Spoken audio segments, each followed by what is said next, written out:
Hello, hello, everybody. Welcome, welcome, welcome one, welcome all. Hope you're having a wonderful, wonderful Monday, Thursday morning. Where's the iconic backdrop? People got mad because it was allegedly AI generated. So, we resolved the problem. Hopefully, this offends less people.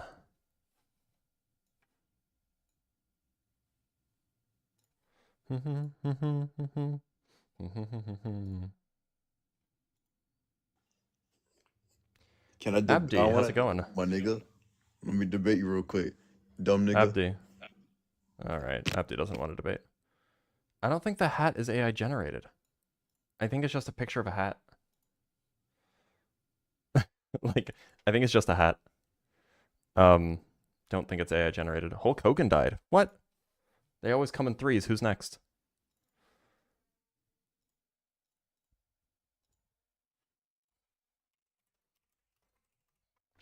I try to do this like once a week. Oh my god, he died.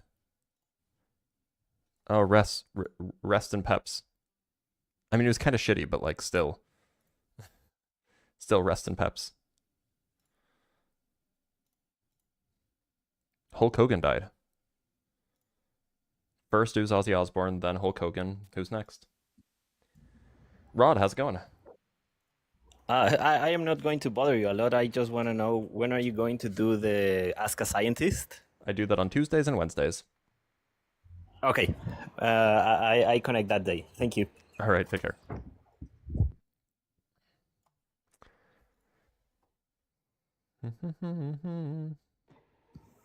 The Hidden Knight, how's it going? Hey, how are you?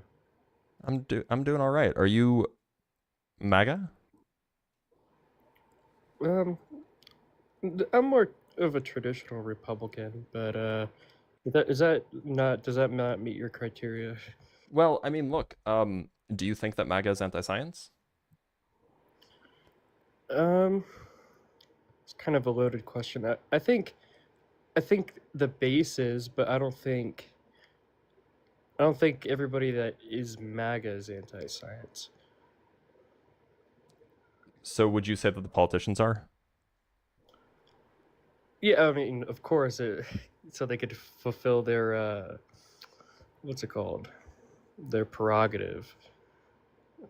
So the base is the politicians are. It seems like we agree. Oh, okay. Well, then we agree. Yeah, by the way, I like your content. I appreciate you. Thanks for being here. Have a good day.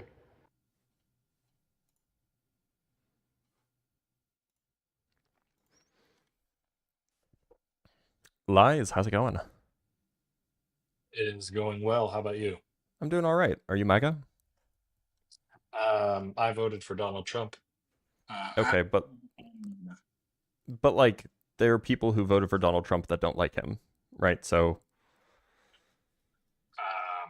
Well, I was excited to vote for Donald Trump versus Kamala Harris. If that, I don't know. I don't know how you define MAGA. I mean, usually it's just by self-identification. That's fine. Do you think that the Donald Trump's base and Donald Trump himself are pro or anti-science? uh, I think that they are more pro science than they are anti science, and I say that I would argue that the idea that quote unquote MAGA is anti-science is just as absurd of a claim as to claim that all Democrats are anti democracy and anti defending the Constitution. I think that those are equally absurd claims. It's just painting a broad stroke across an entire group of people based on some talking point or buzzwords that somebody created somewhere. So would you say that okay, so then I have a few questions and we can get into it. Is that fair? Yeah, absolutely. First, do you think that humans caused climate change? The climate change that we're currently seeing? Yeah, we obviously contribute to that. Yes. Do you think humans are the major driving factor?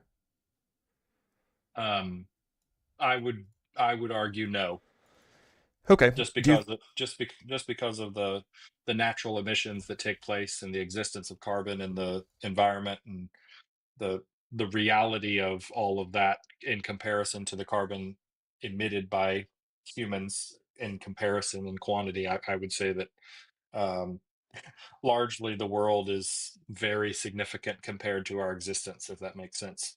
okay. Do you think that humans evolved from non-human ancestors? Um, I I would not agree or disagree with that. I would tell you that I have not personally seen evidence. I am not aware of the evidence that makes that link for me. But I won't agree. I won't agree or disagree with that claim. Okay. Do you think that most administered vaccines are safe and effective? Like, same. I have heard arguments both ways. I don't necessarily. I'm not a doctor. I'm not a. I do not have the qualifications to make a determination either way. Do you think that neuroscience recognizes a difference between gender and sex? I'm sure it can. Yes. Okay, great. I just like asking those 4 questions because it gives me a feel for where you are. So you made the claim that to say that MAGA's anti-science is too broad a brush, right?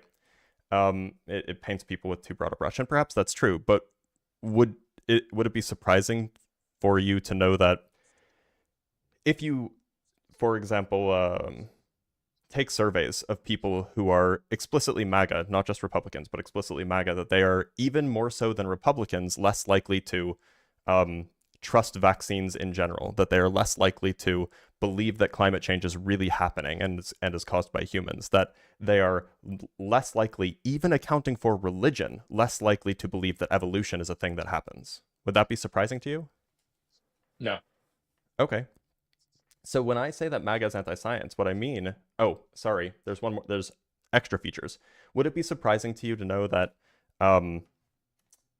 Trump's proposed budget for the NSF, which is the National Science Foundation, and for NASA, were the proposed cuts anyway, were about a 50, both of them were proposed to be cut by about 50%. I'm sorry. Are you asking if I agree with that If you're policy aware of or it. if I'm aware of it? If you're aware of it. I was aware that there was a proposed cut. Yes. Okay. And so with all of that information that MAGA, specifically MAGA, not just Republicans, but specifically MAGA, like the MAGA base, if you will, was significantly less likely to trust the scientific consensus when it comes to things like vaccines, climate change, and evolution. And the MAGA politicians were interested in cutting scientific research. Doesn't that seem like it's just anti-science? Sure. I think that that's a fair conclusion to draw. In response to that, though, don't you think it is fair to claim that people who are within that people group that you're referring to, the MAGA, the Trump voters, do you acknowledge that, and with the caveat that they have a shallow understanding and a very short attention span, don't you acknowledge or believe that they have some reason to question the scientific community and in reference to recent events and in Do reference they? to recent history? So do they have reason to? I mean, will you acknowledge that there has been there have been instances where they were offered the opportunity to call in to question the scientific community? Well, yeah. I mean, the politicians have been telling them to do it, so of course Okay, so they've had the opportunity. okay, so And I wanted to specifically refer to the caveat of giving the allowance for, as albeit as short as their attention span is and their shallow understanding. I'm I'm pointing to, of course people are going to they're going to support cutting funding to the scientific community based on that nonsense. Of course they're going to do that. Well, and they just don't It's believe the scientific community, right? well, yes, I agree with you. I agree with you. And I'll make this argument, and I'll feed into one of your questions about climate change. I believe in climate change. I believe in evolution. I believe in those things. I may disagree with some of the premises.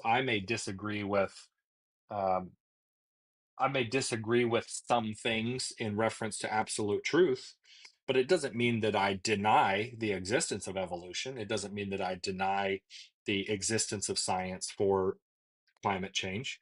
I may disagree to what extent mankind has on those things, but that could be out of pure ignorance. It could be based on information that I'm just simply unaware of.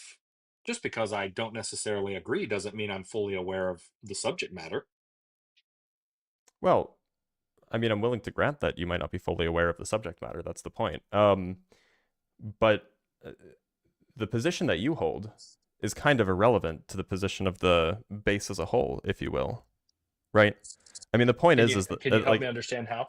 yeah. So I mean, like in any group, you're going to find extremes, but the extremes of MAGA are people who actually respect scientific data and respect the evidence. That might be you, but your average Joe MAGA does not, and the data bears that out.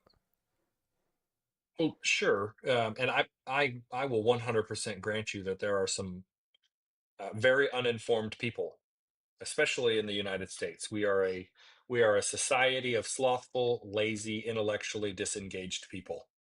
So I will 100% grant you that. I could make the same argument for people's understanding of basic civics in this country, or people's basic understanding of the Constitution, or people's basic understanding of the operation of government or the different branches of government. We could make the same argument for any of those things. That's not a right or left situation. That No, is a but reality of there is a intellectual dishonesty. partisan divide when it comes to the trust in the scientific community, the interest in funding education and scientific research. There is a partisan divide in those things, and overwhelmingly, it is MAGA. It is the kind of the new Republicans, if you will, that is against funding scientific research, against funding higher education, against trusting the scientific community on their fields of expertise. That is a partisan divide. It's really there. Sure, yeah, I'm completely in agreement with you, and I would refer to the I'll I'm sure that you're aware of the spat and the misinformation that took place between Edison and Tesla in reference to DC versus AC. I assume you're aware of that, Yep, where they both spread misinformation about the technology and its safety or hazards, right? So sure. that information was shared and with the malicious intent to create distrust. Do you personally believe that the Republicans are more guilty of doing that than the Democrats are? With Or would respect to you scientific research, scientific funding, education, etc., yes, very much so. could you and while I will partially grant you that, I want to push back in that I would say that the Republicans aren't very good in messaging on this subject because they don't focus on it so much as the Democrats do, which that's a whole other conversation. But um, when it comes to messaging, do you think that the Democrats do a good job in messaging the importance of science? Or do you think that they do a good job of messaging and how the Republicans don't believe in science? I don't think that there's really any messaging regarding science whatsoever on the Democrat side. Like there's some like lip service paid to climate change. There's some lip service paid to like, not doing the whole creationism in schools thing. But beyond that, Democrats don't really talk about it at all. They just vote. The Democrats in Congress will vote to fund scientific endeavors. Democratic presidents tend to put scientists in the cabinet, but they don't really talk about it. They just do it. Don't you find that to be disingenuous? No, it's not a particularly strong election issue for them. Campaigning on science is good doesn't win elections. That's fair. Well, I would argue from my own personal anecdotal experience, when I witness somebody claiming to support science, and an example would be,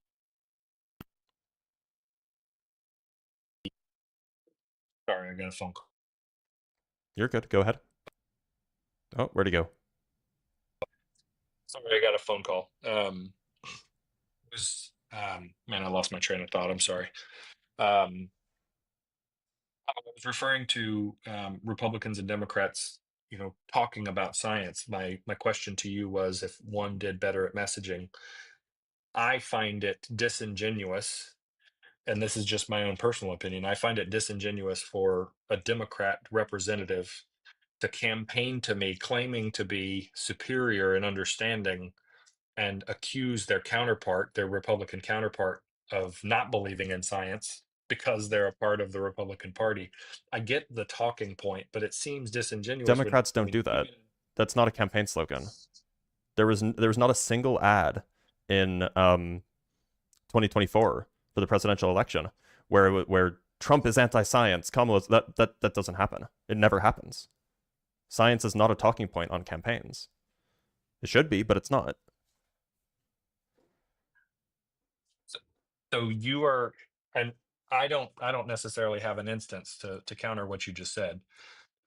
I'm just clarifying. Are you claiming now that the Democrats do not belittle the Republicans for being anti-science?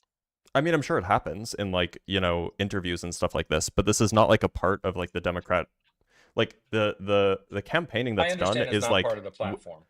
Yeah, it's just not. I mean, it's part of what the Democrats tend to do, but it's just not part of the campaigning at all. You might hear things about yeah, I can't even think of a single example where anything science related was brought up in campaigns. Now, you will see people in an interview, if somebody's asked the question what do you think of, if a Democratic congressperson was asked the question in an interview, what do you think about Trump's proposed budget cuts to NASA? Then they might be well, yeah, the MAGA, they're all you might hear that, but that's not a part of Democrat messaging as far as campaigning goes. Yeah, I mean, I hear what you're saying, and it's not even really that important to me.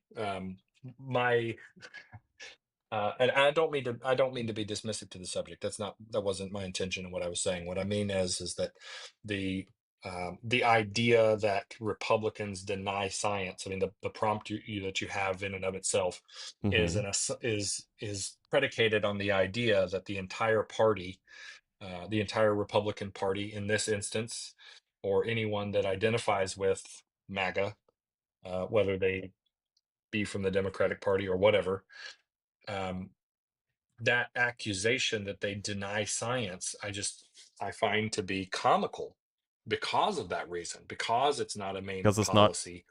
Look, I don't care whether or not it's campaigned on. The point is that Democrats are overwhelmingly generally quite good for scientific investigation, for scientific research, for higher education, and so on. And Republicans, despite not campaigning on it, just cut, and sow distrust. They don't bring it up because if MAGA campaigned on we hate science, we're going to do away with science, they would lose. So instead, they don't mention that in their campaigns, and then they just do it.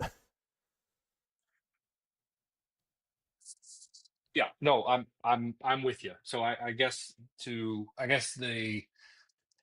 in my perspective, I would say that and just in my experience of witnessing this narrative, I would say that more often than not, the underlying foundation of this belief is that Republicans want to allow furthering of fossil fuel use, furthering of coal mining and coal for power, and in place of pursuing clean energy technologies. Do you think that's a fair statement? It comes up occasionally, but again, at least in 2024, not even in 2022, was that really a significant campaign point? Like, it'll come up occasionally when people bring up, like, drill baby drill, which is what Trump said. Which, I mean, it just is the case that Democrats are correct that Republicans overwhelmingly don't care about investing in renewable energy. Yeah, sure. I agree. I hear what you're saying, and I agree with that.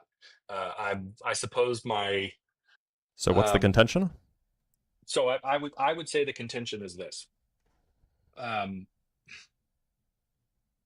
As I live in Texas, right? So there's a do you think it would be fair for me to say that there is a preconceived idea about a conservative person that voted for Donald Trump or is associated with MAGA in certain areas of the country? Do you think it would be fair to say that there's a preconceived idea of what those people's opinion is on climate change and whether they drive a certain type of vehicle or they don't? Well, I mean, I don't think that the vehicle really plays a role, but yes, generally, and the statistics back this up, that generally conservatives and even more so MAGA are significantly less likely to believe climate scientists when they say that humans overwhelmingly cause climate change. Yeah. Do you like believe that is statistically the case, yes. Okay. So to that, I would ask: do you think that the Democrats engage in a behavior of explaining the significance of understanding climate change well? Perhaps not. I don't think that's really relevant to the point. Well, I suppose I asked that question directly related to the claim because, and this is just my own personal opinion, if we aren't offering a solution to the problem that we're discussing, are we not just complaining? Well, no, I mean, if there is solutions are offered, like the policies put forward by, for example, Biden under the what was it, the Inflation Reduction Act was enormous for investments in climate change mitigating policies.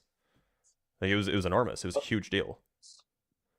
And people have people have talked about like carbon taxes. In fact, like, this is well known amongst economists to be wildly successful. But it's not politically expedient right now. So campaigning on that would not be particularly good for the Democrats.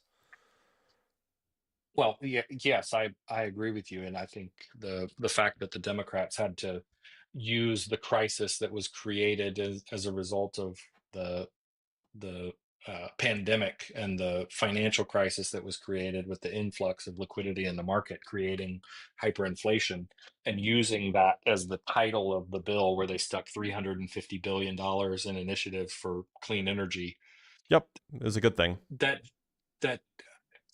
I hear that, but can you acknowledge that if somebody on the other side of the aisle, a Republican, is looking at this, they're looking at why in the world are the Democrats prioritizing this, claiming that it is going, they literally claimed on the Senate floor that spending $350 billion was going to lower inflation.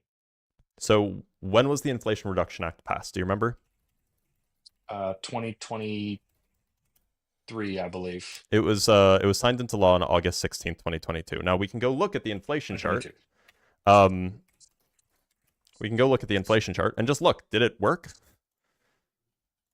Well, can we get on the same page here about what inflation is? Inflation is measured by like the Bureau of Labor Statistics, for example. And so in June of 2022, the Bureau of Labor Statistics had a 12-month inflation rate of 9.1%. In August of 2022, the Bureau of Labor Statistics had a 12-month inflation rate of 8.5%. In the subsequent year, it dropped from 8.5% to less than 5%. So this is after the Inflation Reduction Act was signed, inflation dropped precipitously. So it seems like it worked. Okay. Unless you think it's Um, just a correlation. It could just be the case that inflation was going to go down on its own anyway, in which case the Inflation Reduction Act definitely didn't make things worse. It didn't increase inflation, and we got to spend more money on renewable energy, which is a good thing. So it seems like it was a win-win. so the reason well, okay, so a lot to unpack here. So the reason I ask about the making sure that we're on the same page as to what inflation is. So when you and I go and we spend money, our purchasing power with our dollar is directly related to the value of the dollar Mm-hmm. versus the cost of the product, right? So not to get into a bunch of boring economic nonsense, but the value of the dollar is the number one indicator of inflation. The Sure, word that's one way of inflation, measuring it. well, that at the Federal Reserve, at the federal government level, that is the marker for inflation. It's not a Well, matter so of so to market be clear, prices. the It's not value. a matter Well, of no, supply and I mean the demand. value of the dollar can be compared to multiple different ways. You can compare it to like the cost of bread and like the cost of gas and the cost of goods, or you can compare it against other currencies. And against other Agreed. currencies, the U.S. dollar actually has done quite well in the last few years. Against the the cost of goods, there was inflation, so the value of the dollar went down relative to goods, and it went up relative to other currencies. Yes. So So the way that we measure inflation in the I US is not with respect to other currencies, it's with respect to the cost of goods. So gasoline, bread, eggs, milk, things like the this. CPI. Right. And the inflation rate went down right after the passage of the Inflation Reduction Act. Yes. So I'm glad that you brought that up. Do you attribute that government spending as being responsible for the decrease in the inflation rate, the Um, effective 12-month inflation rate? I'm sure that it had an effect. I don't think that it was the sole cause. I think that the inflation was going to be transient anyway, because the cause of inflation was evidently a backup in the supply chains, like the various supply chain issues that we had. And that was going to be temporary anyway because it was a result of COVID shutdowns. So I think that I'm sure it had some sort of an effect, but I don't think it was very significant.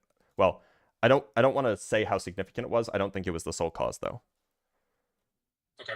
So I'm gonna push back on you here, and this is I'm gonna push back on the inflation subject itself.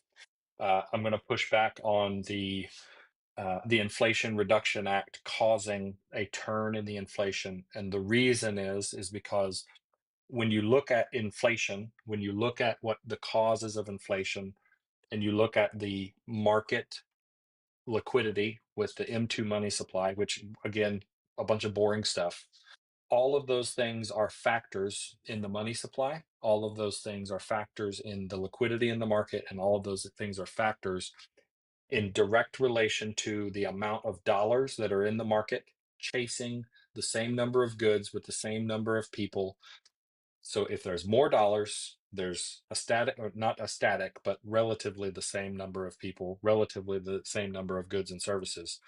The value of that dollar in comparison to the market itself deflates the value of that currency. It can be Sure, described as simple but as if you and I are on an island, there's $100 between us. It's just you and I, so and then all of a sudden there's $500 dropped on the island. The cost yes, you're complaining between about you and printing I and what money. we're going to charge. The point is that inflation went down even after the passage of the Inflation Reduction Act. So if your claim is that how could they claim that spending money would reduce inflation? Well, I mean, whether it did or not, it certainly didn't increase inflation. So the argument that you're making that like, oh, they were absurd for going on the the house floor and saying that spending this money will reduce inflation. Well, I mean, look, like after they passed the bill, inflation went down. You might say that it wasn't causative, and you might say that it would have gone down more, but the point is that the bill did good things. It funded a lot of renewable energy infrastructure. It it helped a lot of people. It created a lot of jobs. And inflation went down afterwards. It's saying that you're against the IRA because they spent too much on green energy is just saying, I don't care about climate change. I don't care about climate science. I care about making the world worse. I think that you're misunderstanding what I'm saying. What I care Then say about it. is the Democrats lying to their constituents, claiming Didn't that they so they did something when they did the didn't. inflation did the inflation rate go down? That was a result of raising the interest rate, not spending $350 billion on clean energy, which they didn't actually get to spend. I think they only got to spend 20 billion of it because the Republicans in the most recent Congress repealed that Yes. funding and the money didn't get spent. Right. So Do you see what I'm so saying? so The is the claim that complaint spending that so money. what does this have to do with MAGA being anti-science then? Okay, great. So I used MAGA I not being used anti-science this. rather? Yeah, I used this as an example. And actually, at this point in the conversation, I've forgotten if you brought up the Inflation Reduction You Act or did. if I did. You did. So So I want to know how it's bring related. well, um, do you think that Democratic voters supporting Democratic candidates that claim that the Inflation Reduction Act, by spending 350 or 360 billion dollars on green energy, reduced inflation? Do you think that that is a genuinely honest claim to stand behind when it is obvious from then until now that a majority of the money didn't get spent on its intended purpose because the current Congress repealed it? The inflation was curbed because the Federal Reserve does exactly what the Federal Reserve is responsible for doing, dictating interest rates to control the influx and control the bringing money out of the market to decrease liquidity. And that is what controls the inflation rate in and of itself. Sorry, what does So this have to do with MAGA being anti-science? I'm asking you if you believe that the Democrats engaging in that behavior is any different from from calling MAGA anti-science when it's just a broad stroke statement is what I'm saying. The So Democrats, you're not talking the about re MAGA. You're not talking about the prompt. You just want to talk about the I am talking about Democrats the prompt. If no doing no no something no that you no don't like? if no no no no. Well, Okay, so then do you do you what does this have to do with MAGA being anti-science? okay? Do you think that you already stated that you agree that um, conservatives are more likely to not support science than Democrats. Yes, that's the prompt. Okay. So let's talk about people that reject vaccines. Do you think that the Republicans, the MAGA vote, we'll just call them the MAGA voters. Do you think that MAGA voters are more inclined to reject vaccine science today than they were 10 years ago? Potentially. Yeah, I believe that. Do you think it's fair to attribute that to the occurrence in 2020, 2021? Do you think that it's fair to attribute that Yeah, to the perhaps. narrative? Yeah, sure. I'm pointing out that this I mean, entire argument, this so to entire be clear, narrative. it's fair to attribute it to like Joe Rogan and the likes of him, right? Sure. Yeah, absolutely. And And Trump like himself. Newsmax and Trump. Yeah. Yeah, Robert Kennedy himself. Yep. Yep. So, but you know what causes me more concern than any of those things is the fact that Dr. Fauci lied before Congress. He lied about emails that he sent. He lied about statements that he made. He lied about meetings that he had. He lied about the origin. That concerns you? Have any other official Absolutely. governmental people lying bothered you? Absolutely. The fact that But the you House voted for Republicans Trump. lied about, yeah, yes, I did. Would you have The, voted for Fauci? no. But they both lie. Yes. So why would you vote for Trump and not Fauci if it's the lies that bother you? That's a great question. And to be honest with you, I had to choose one of the evils, So you right? chose the one that doesn't care about scientific investigations? No. That's not the reason I voted for Donald Trump. Personally, I think that states should be inclined to invest in science. Texas, where I live, invests States heavily. can't States. print money. States don't But control the states, purse of federal funding. that's true. I don't want the federal government using taxpayer money to fund those things at a federal level. Do you think that the state of Kentucky should be dependent on the tax revenues of California? I think that as a country, we should take care of our own. Yeah. Okay, I agree with that to a point. Do you think that Kentucky should be forced to live within its means and make use of its revenues for the purpose of its No, I think that constituents? we should take care of our own, and that means that if there are people living in a very, um, you know, lucrative part of the country, like California is very, very rich because it has so much farmland and it has major ports and it has a lot of media production as a result of, the kind of influx of people that happened to come there in the early 1900s. I think California is rich for a variety of reasons that are essentially luck. And I don't think that Californians deserve a higher quality of living because they were born in a more wealthy place. I think that Californians owe it to the country to take care of Kentuckians, and I think that Texans, I don't know what the budget of Texas or what the economy size of Texas is, but I think that Texans owe it to people from, I don't know, like Vermont, that they should ensure that the Vermonters are doing okay. We're a country. We're not just a whole bunch of like random states that share borders. Um, well, I agree with you to a point. I personally, and this is just, I'm a, you could call me a constitutionalist. I believe that the states should be responsible for their spending. The fact that California has a enormous deficit annually, and states, I mean, California is a example. New York is another example. The reality of their state budget deficits is absolutely asinine when you're Hold on, talking about you're making a bit of an error here.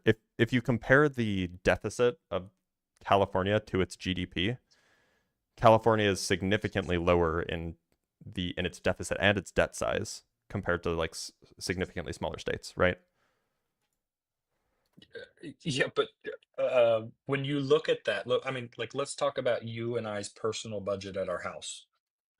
If one of us makes more money than the other one, like, and the person who makes less has more credit card debt, what are we arguing?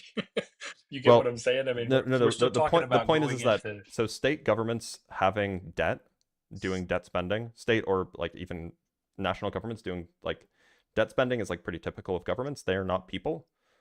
People um, can't do things like raise tax revenue. They can't borrow. They don't have a trust. They don't have national trust in other countries and things like this. States do. States and national governments do. So as long as you keep your debt to as long as you keep the ratio of your debt to your GDP fairly low, then you're doing okay.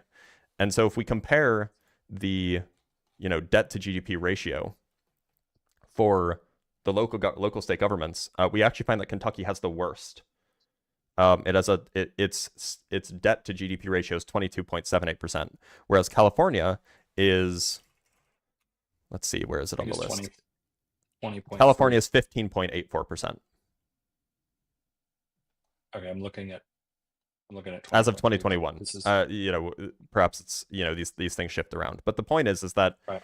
um, the the important thing is not the sheer amount of debt. Of course, if California is going to have any debt, it will have the most of any state because it has the largest economy of any state. It's the ratio of the GDP to its debt that is an important measure. But I mean, the point is that the way our government currently operates is that Congress allocates spending, and Congress has decided that it is worth spending on things like NASA and on the NSF, both of which are federal entities. Now, generally, Democrats are in favor of funding these things. Republicans are not in favor of funding these things, and it's not because Republicans want to fund things at the state level. They just don't want to fund them, period. Yeah, I personally disagree with the um, I personally disagree with the objective of refusing to fund science. Um, Okay, That's I'm glad. just my own personal opinion. I'm glad I would rather, I'm glad you like funding science. I would rather that not be a national priority, and I would rather that be a state priority.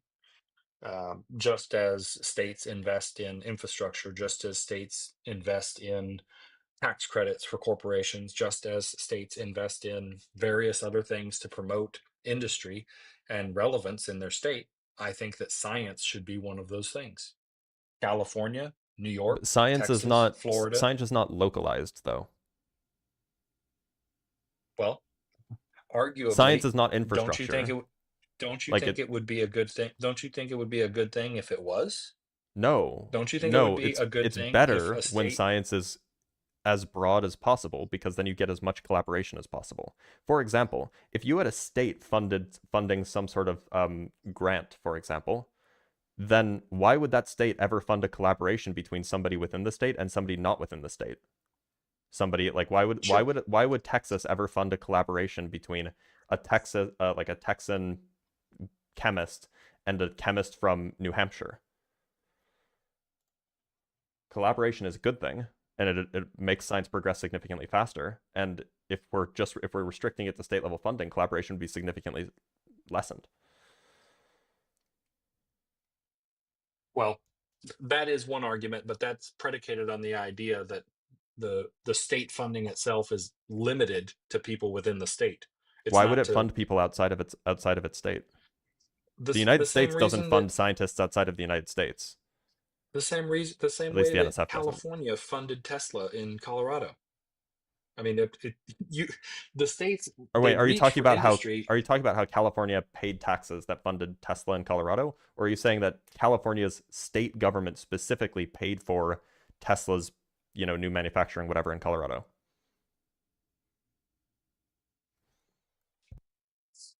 The state of Colorado funded initiatives for green energy in Colorado from Tesla that was based in So California.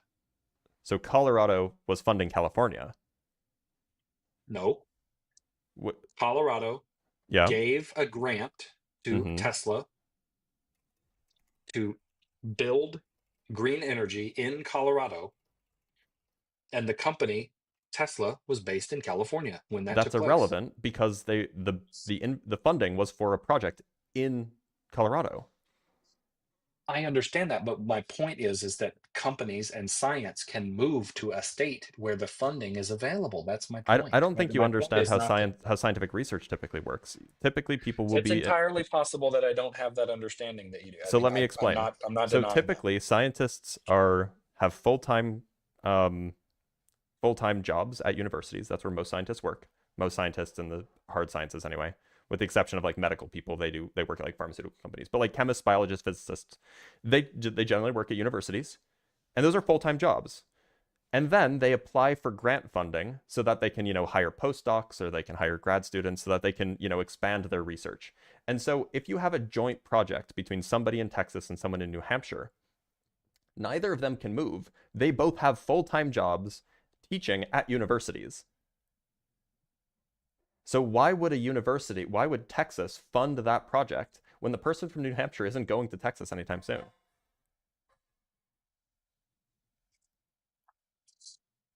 So I would counter that with, could the argument not be made that the state's initiative to fund those things would promote those researches to be conducted in the state where the funding is available? Why? I understand the collaboration. I understand the necessity of that. So But, that would just lead to brain drain from red states, right? well, sure. Okay. That would A majority of red states, yes, but that would hurt there's Americans. is the alternative in your mind to leave the current system as it is fully funded? Yeah, increase funding, even that'd be better. But yeah, federal funding, Okay. having as large a system to distribute funding amongst as many people as possible is better for broad collaboration. I can't disagree with that. I can't disagree with that. And again, I never engaged in this portion of this conversation with the intended purpose of advocating for cutting funding to science. That was not my intention. Okay. Well, look, so Lies, it seems like we kind of agree, kind of disagree, but I'm gonna let you go. Is that fair? Yeah, sure. Thanks. I appreciate you having me up. Hope you have a good day. Likewise, thanks for being here. We have some super chats to go over. So first from Vu127 with the $10. Respect what you do. Stay strong. Thank you, Vu1. That means a lot. I appreciate you. And from Optimus Rhyme with the $5, if we knew 100% that Jesus was a real person and the shroud was on his body, would that raise the probability that a miracle actually happened? Perhaps, yeah. That would sure. Yeah, sure. All right, let's bring up another guest. We have MAGA final boss Tusel, I think. MAGA, how's it going? Great. How are you? I'm doing all right. Are you MAGA? I think I can probably guess from your name, but I have to ask. Yeah, I'm like super far right. Okay, and are you so I have 4 questions to ask and then we can get into it. Is that fair? Sure. Right. And they're basically just yes or no questions. Like, we can talk about them later, but just so I can get a feel for you. So do you think that humans are the major cause of climate change? Yes. Okay. Do you think that humans evolved from non-human ancestors? No. Okay.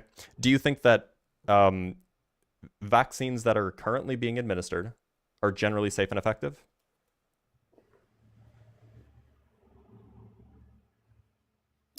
I mean, I don't have a strong opinion. Do I have to answer yes or no? You can say I'm not sure. I'm just not sure, I guess. All right. And do you think that neuroscientists recognize a difference between sex and gender?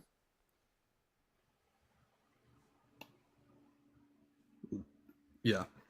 Okay.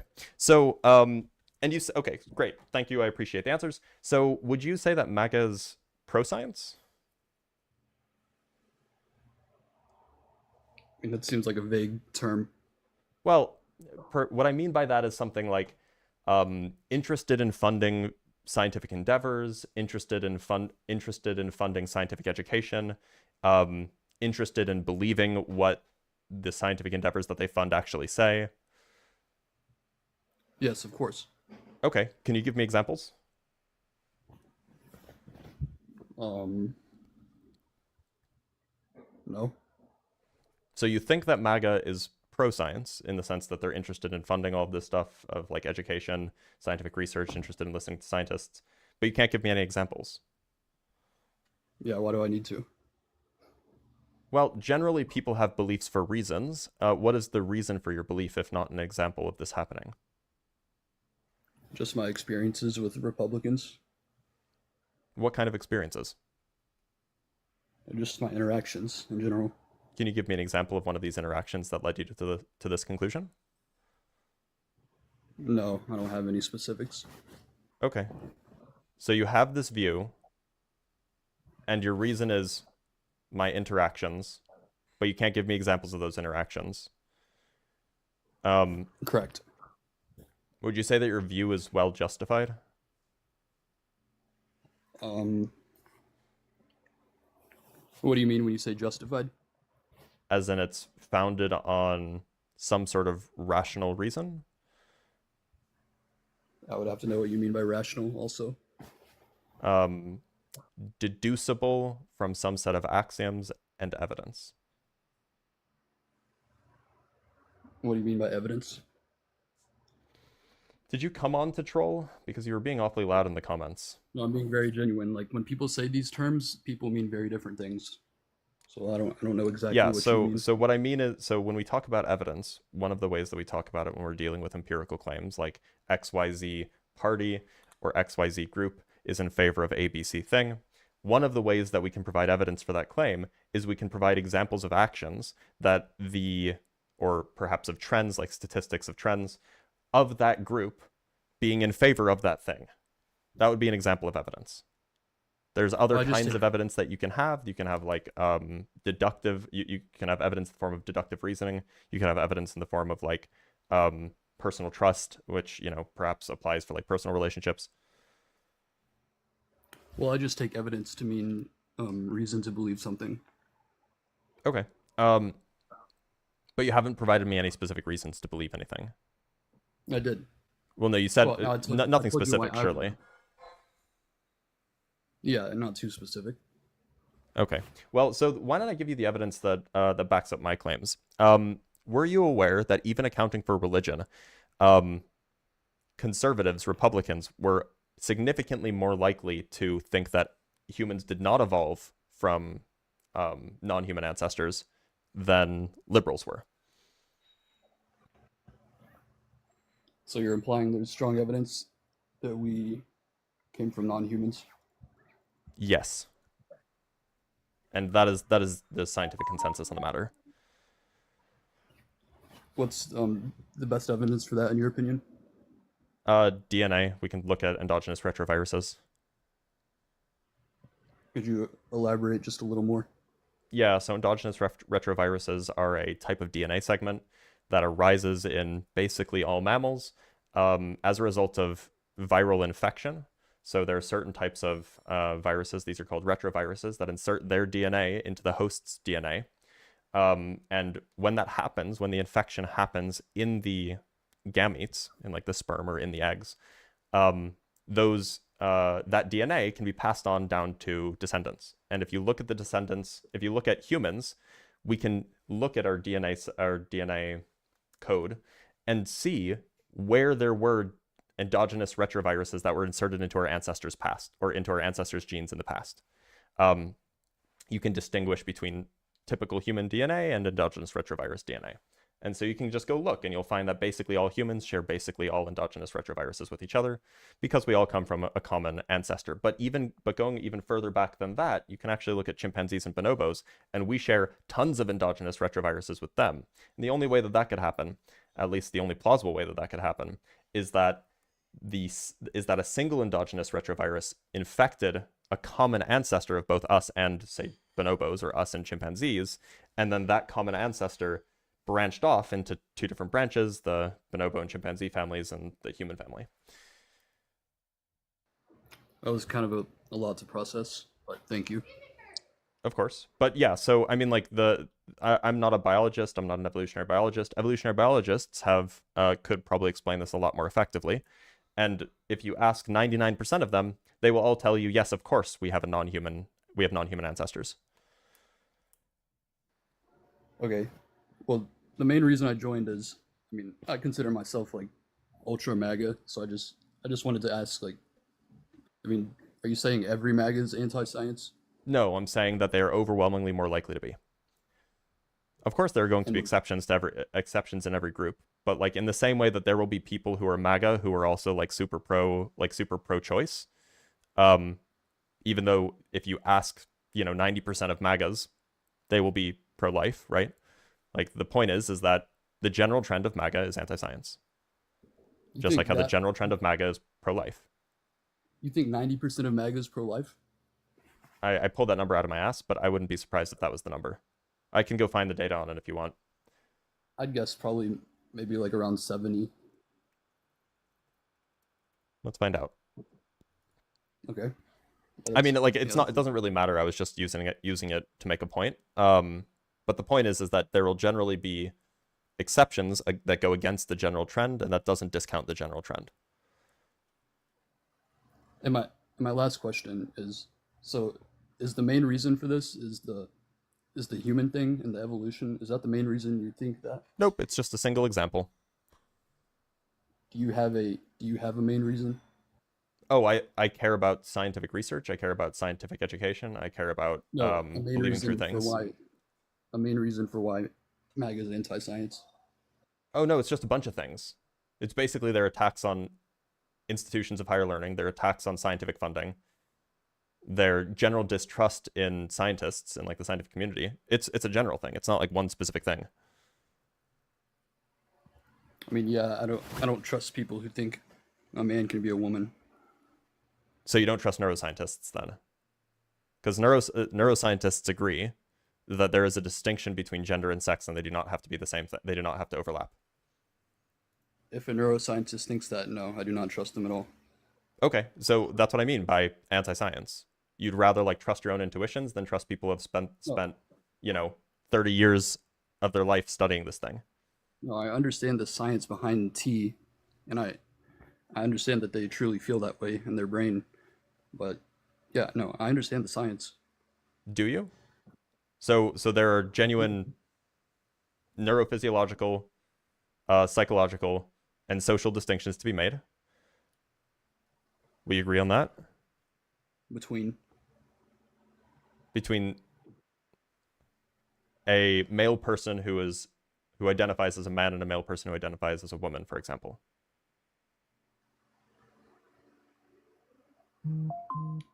in the brain. In the brain, in the psychology, which is kind of the brain zoomed out, and then in their social interactions. Yes, I do believe that. Okay. So there is a genuine distinction between being a male and a man. So then what do you disagree with? Like, yes, a man and a woman are not the same thing. A male and a man are also not the same thing.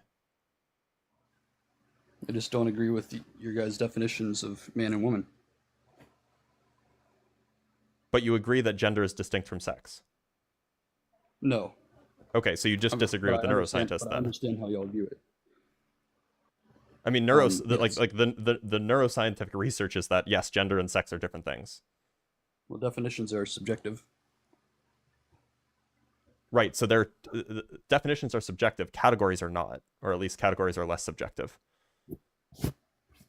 Okay. And there are two like genuinely like neurophysiologically distinct categories. There's one category of sex and another category of gender, and these are neurophysiologically distinct. Yes, I completely understand what y'all mean when y'all say those words. This isn't just like what I mean. This is what neuroscientists mean.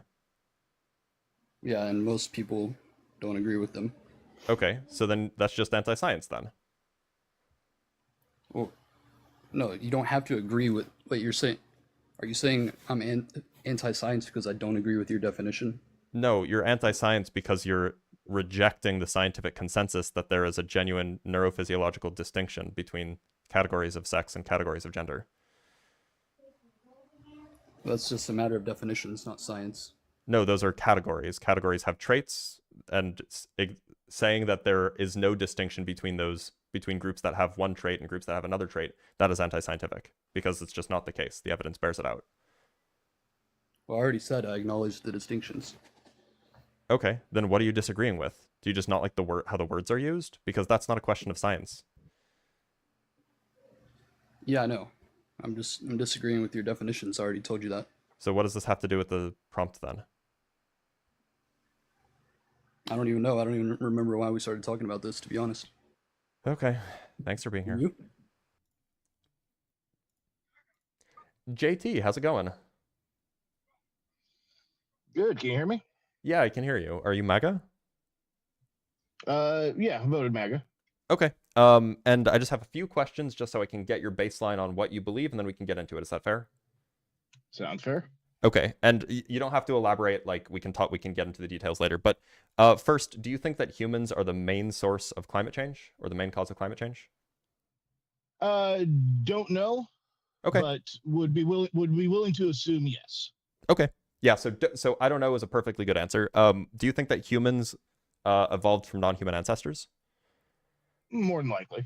Okay. Do you think that the vaccines that are currently administered are generally safe and effective? I think it's a little bit broad. I think as a general rule, yes. Yeah, that's what I mean. Like the vaccines that you give a baby, like those are generally going to be safe and effective, like MMR and these things. I assume so. Okay. And do you think that neuroscientists recognize a distinct categorical difference between sex and gender? Probably. Okay. Sounds true. Okay, sure. So yeah, so you got all of those answers basically right. So kudos. At least they're in line with the scientific consensus. So do you think that MAGA is generally pro-science? I think that you're making a category error. Yeah. Can you elaborate? As a general rule, what you have in the MAGA base, MAGA conglomerate, whatever you want to call them, you have a number of people who are just disaffected in general. And so you're going to end up having a larger swing of people who are just anti any given thing in that movement, just by category. And so, am I willing to admit that there are probably more people who are anti-science in MAGA than outside? Probably. That would make sense, because you end up having a lot of people who just don't trust what they've been told as a general rule because they have been lied to about a number of different things. And so they just don't trust anything at this point. And so, like, are most of those people voting MAGA? Probably, like, simply because they don't like the alternative. Like, and then you do have the diehards who are just, oh yeah, no, the world's 6,000 years old. Nothing is man's fault. You know, you're going to end up having those people in MAGA as well. You know, so if you're looking at the primary movers in the movement, the primary thought leaders, I doubt that is true. Like, but in the voting base, probably. Well, but hold on. The primary thought leaders, like Donald Trump, is, I mean, the lactor, the. So the point is that the leaders of MAGA, these are people like Trump, these are people in his cabinet, are explicitly passing policies or promoting policies. Whether or not they're passing is a different question. Promoting policies that are destroying scientific funding and are sowing distrust amongst the scientific, or among the scientific community, right? So, for example, consider the budget proposals by Trump for both NASA and the National Science Foundation, right? These were proposed in, I want to say, May. The proposed cut for NASA to the science division. NASA has 3 divisions: aeronautics, science, and exploration. The proposed cut for the science division was to slash it in half. The proposed cut for the National Science Foundation, slash it in half. Trump also famously has been slashing federal funding to universities when most of that funding goes towards scientific research. RFK Jr. has been essentially going on tirades for the last 5 years saying that vaccines cause autism. And he's in the cabinet. He's like the guy who's talking about health in the United States. So it seems like the thought leaders, literally the leaders of the movement, are explicitly anti-science.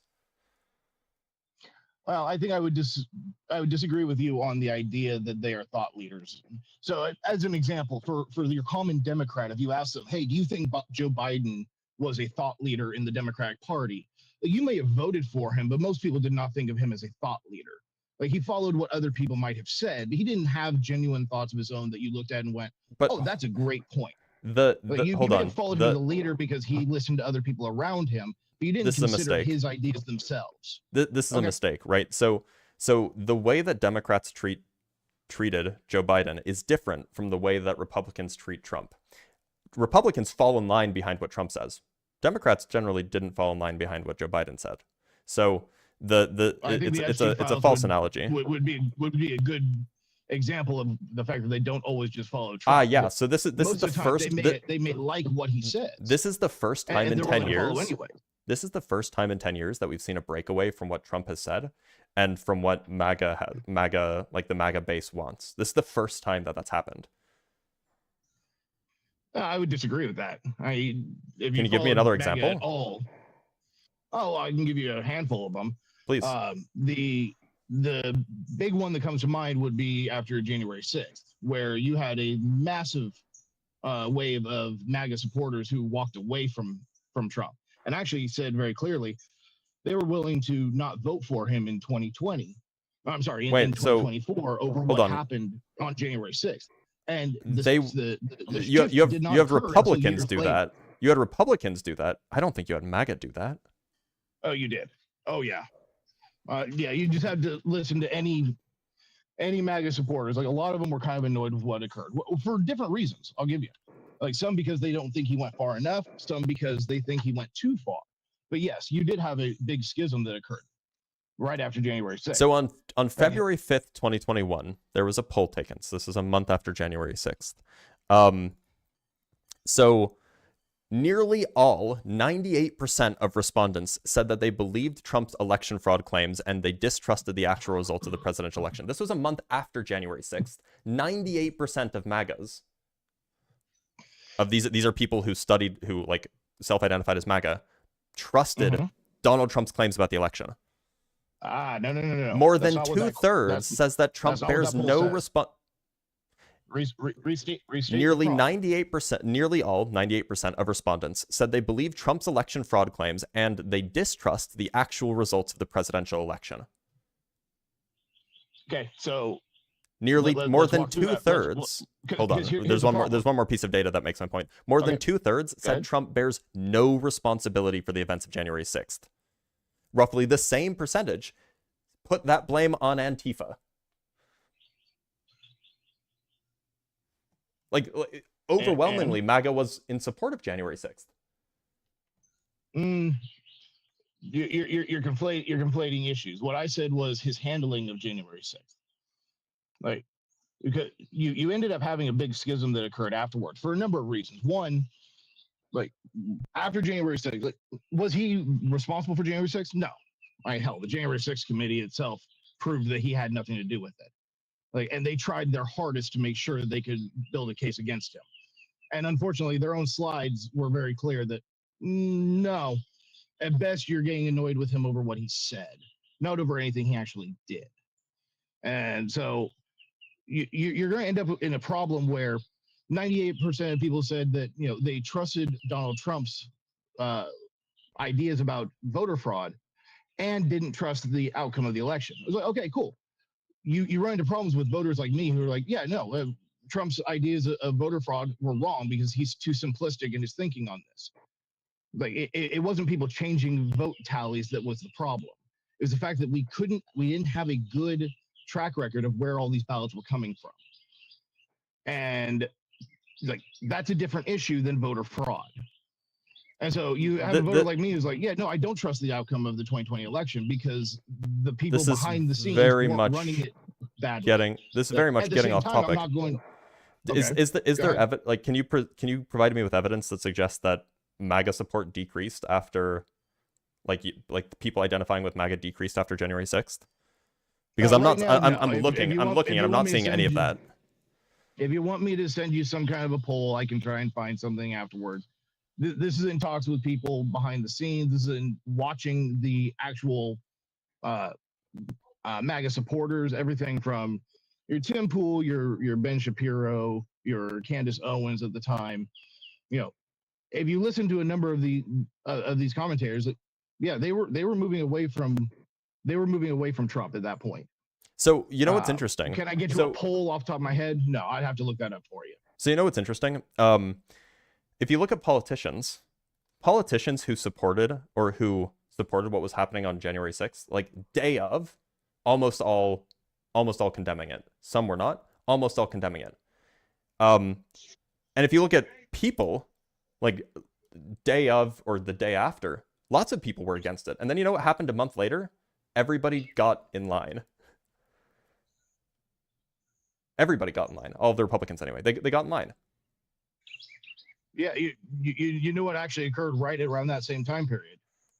Because you admit there were people who were not on their side and they got in line afterwards. Like, and that's kind of the point. Yeah, that's no, hold on. You're making my point for me. You're making my point for me. That's exactly what you would expect to happen if people just believed and did whatever Trump said to do. Because it took a few weeks, but eventually everybody started acquiescing to Trump's claims about January 6th. But you're ignoring key context. Like, did they just switch and decide, you know, okay, fine, it's okay to not support, or we had our fun, we let Trump know what was wrong, but we're going to support him anyway, so now we're just going to switch. No. Yes, that's basically what happened. Well, I mean, it was that and fear. It was that and fear of losing elections.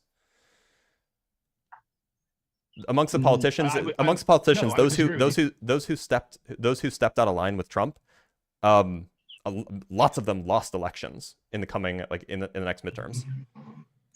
Agreed. The ones who are like, yeah, Trump, like January 6th was terrible. Trump betrayed our country. Those Republicans, they lost elections. The point you're is, trying to draw a line. You're trying to draw a line that doesn't exist. The problem with your point is that what occurred that switched people back to supporting Trump was that the January 6th defendants were not getting proper, were not being treated properly. They are being treated differently than other people who had committed similar crimes. And so yeah, you're going to have a number of point people is, who look at that and go, wait. And sorry, who told them that? Sorry, who told them that? Who told them what? That these prisoners aren't being treated well.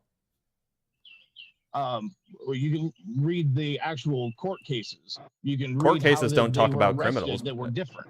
Court cases don't talk about how people are treated in prison. That's I don't get your point. No, what happened is that you had Republican thought leaders say, oh, they're being treated poorly, they're being treated different, and then everybody stepped in line. I would disagree. Possible, but I would disagree. Suffice it to say, the point is that when Trump says jump, the MAGA base says how high, with the exception, what is this guy doing? With the exception of the Epstein stuff. Epstein. That's basically it. That's like the only time it's happened. I would just I would disagree with you between January 6th, but yeah, whether I guess the big problem is by that standard, you're right. By your standard that, oh well, we can ignore all of the content. You there? Hello?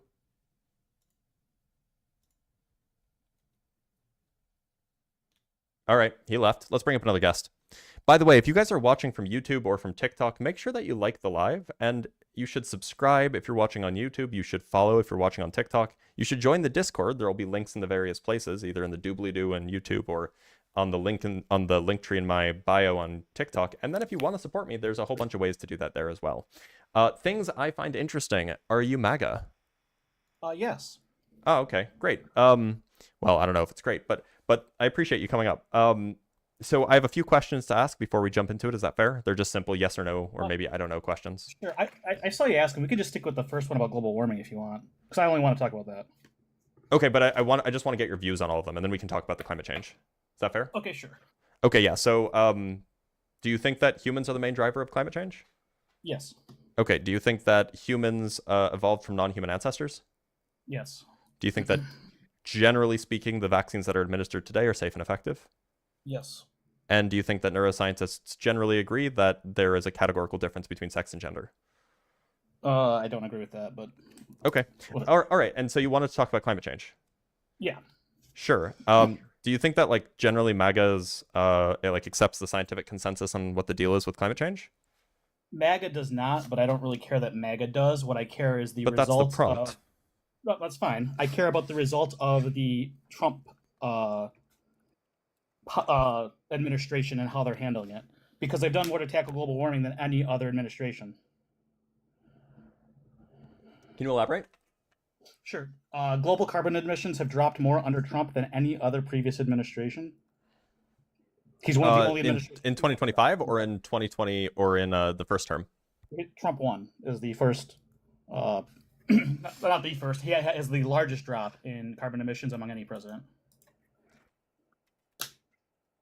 If that's true, that's interesting. Although perhaps not so surprising. If only because when were the Paris Climate Accords signed? 2016, I think, or 2008 maybe. 2015 is when the Paris Agreement was and it entered into force in 2016. And so even if the United States didn't do anything, CO2 emissions would have dropped significantly, right? Not necessarily. Our use of electricity has consistently increased since 2016.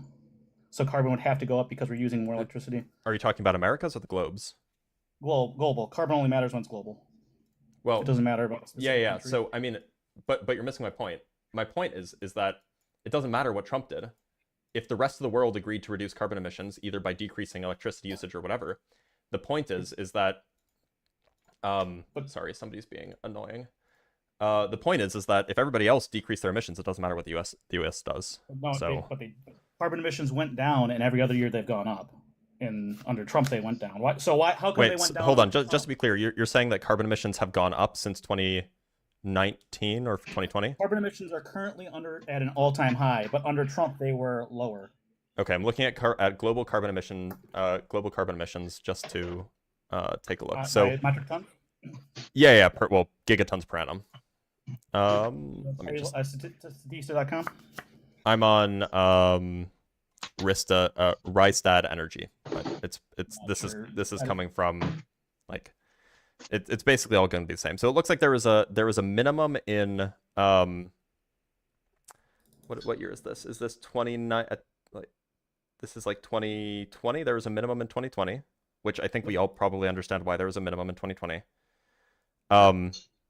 And in 2019, it was higher than it was in 2021. Right. So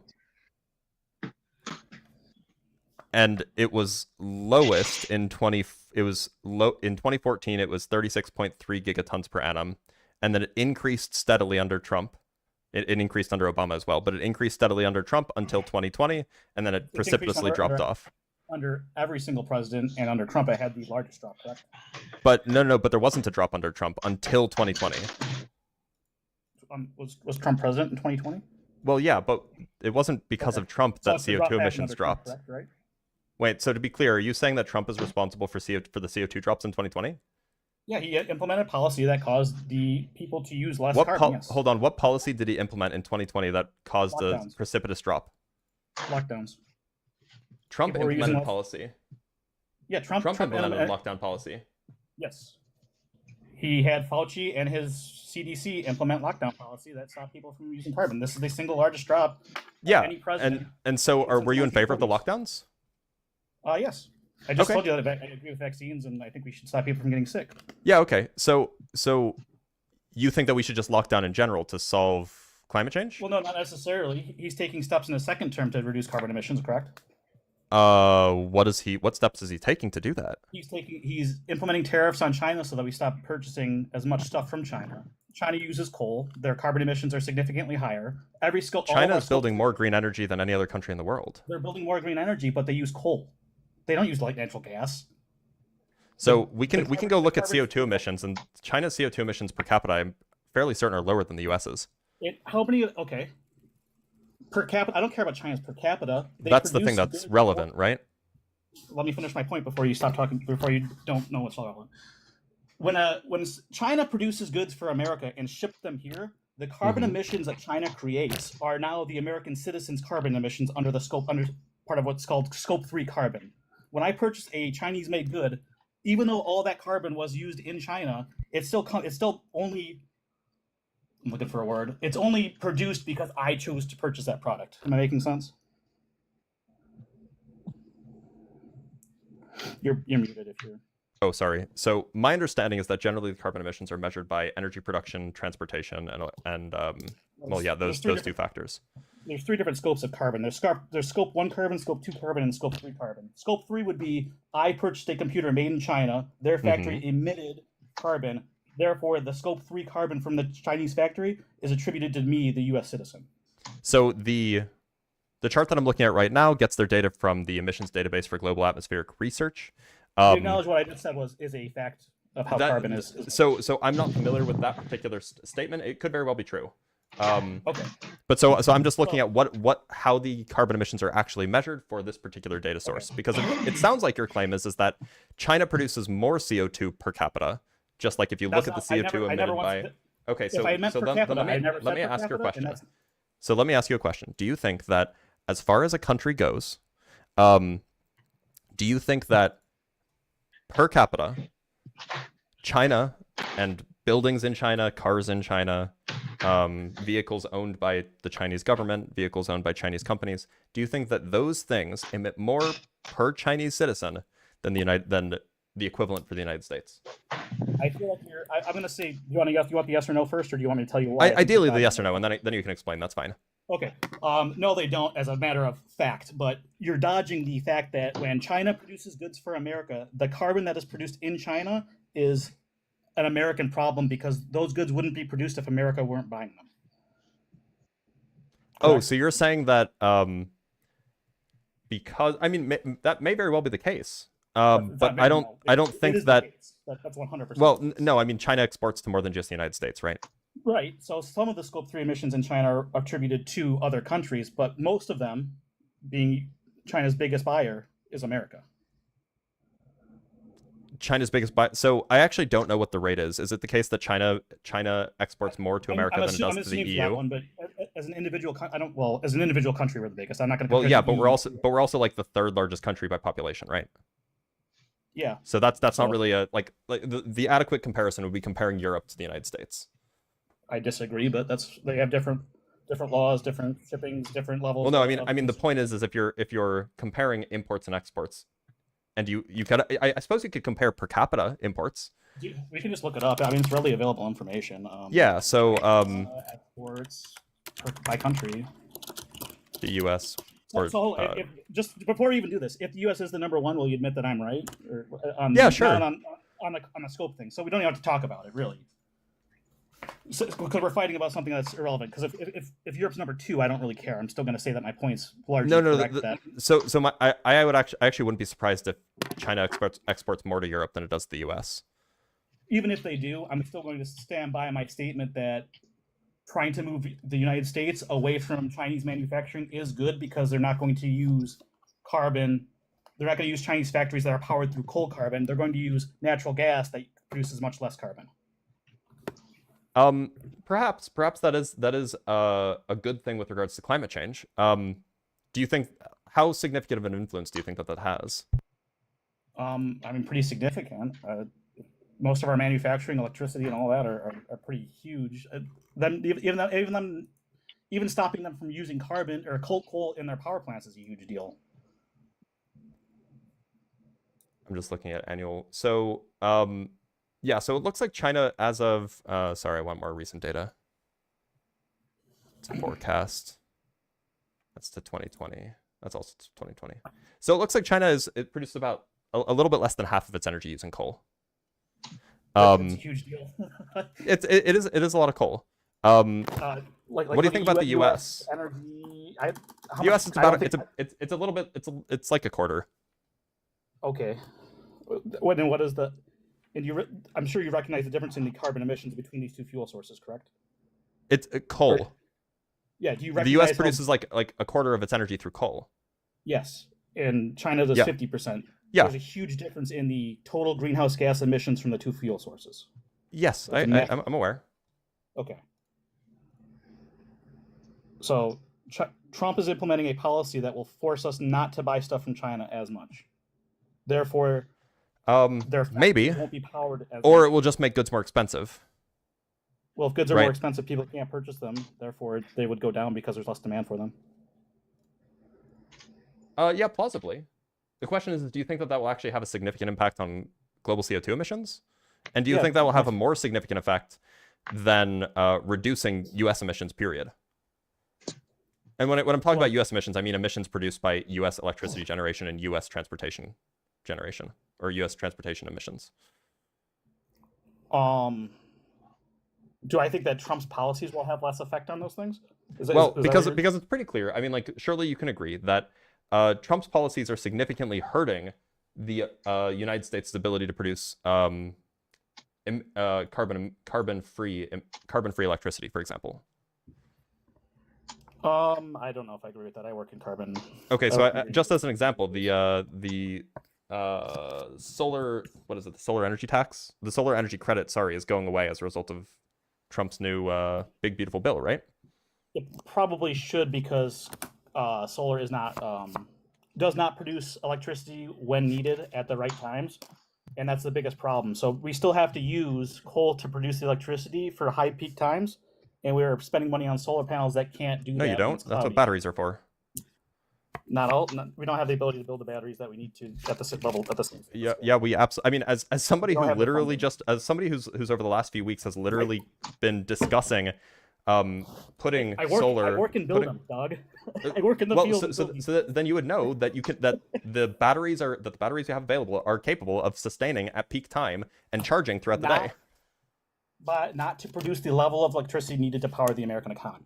So American homes are what the tax credit was for, right? Okay, and that is like a tenth of our actual energy usage in the. I'm guessing, but it's a small portion of our actual energy usage across the United States. Most of it's for large buildings. The others are factories and manufacturing. U.S. homes are like a very small part of our actual energy. So homes are sorry, I want in the United States, residential energy consumption accounts for roughly 21% of the total energy usage. Yep.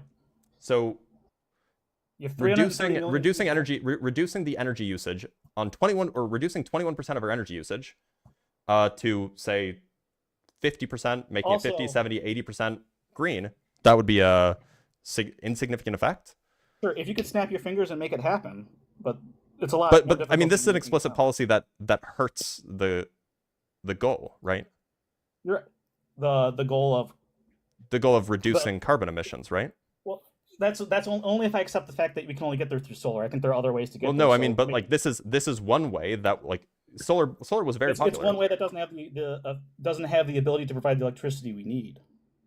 I mean, right? just from a physics point of view, solar absolutely does have the ability. I need a whole other infrastructure of batteries at every person's house in order to make what you're saying viable. So just to be clear, solar absolutely does have the ability to provide the energy that we need, just from a physics perspective, right? Not with our current engineering technology.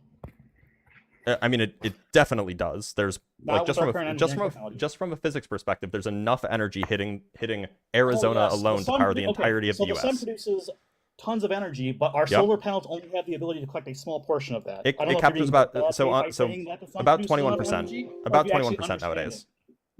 Okay. About 21% nowadays is what's standard for most solar panels.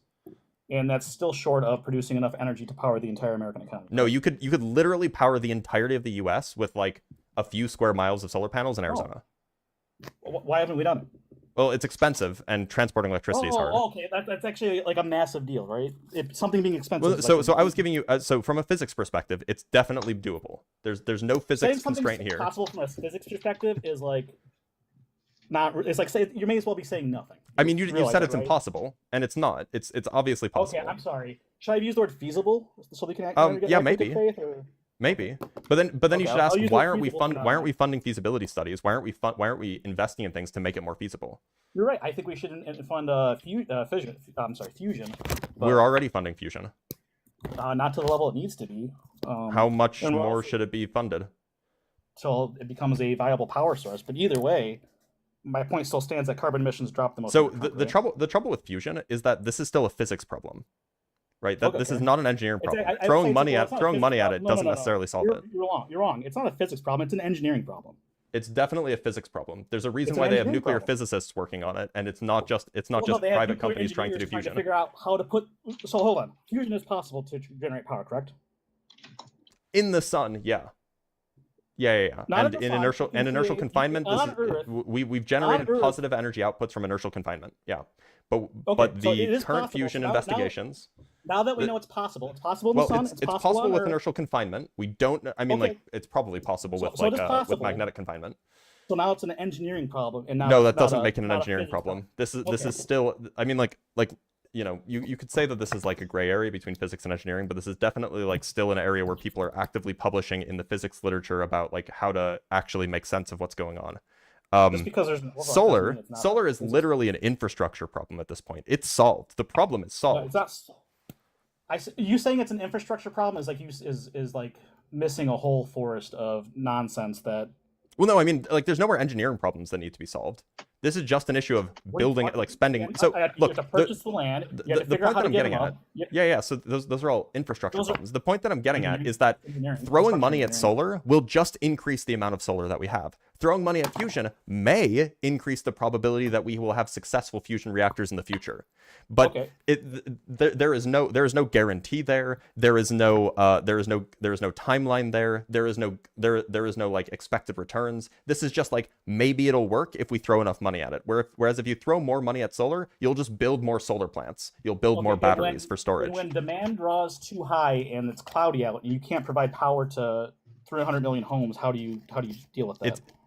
So you're telling me it's going to be cloudy for the entirety of the United States? I'm just telling you that when it's cloudy and utility companies decide, hey, maybe the homes don't need power, the businesses and the So then why does that happen? manufacturing Why does that sounds happen good. already in places that have like non-renewable infrastructure?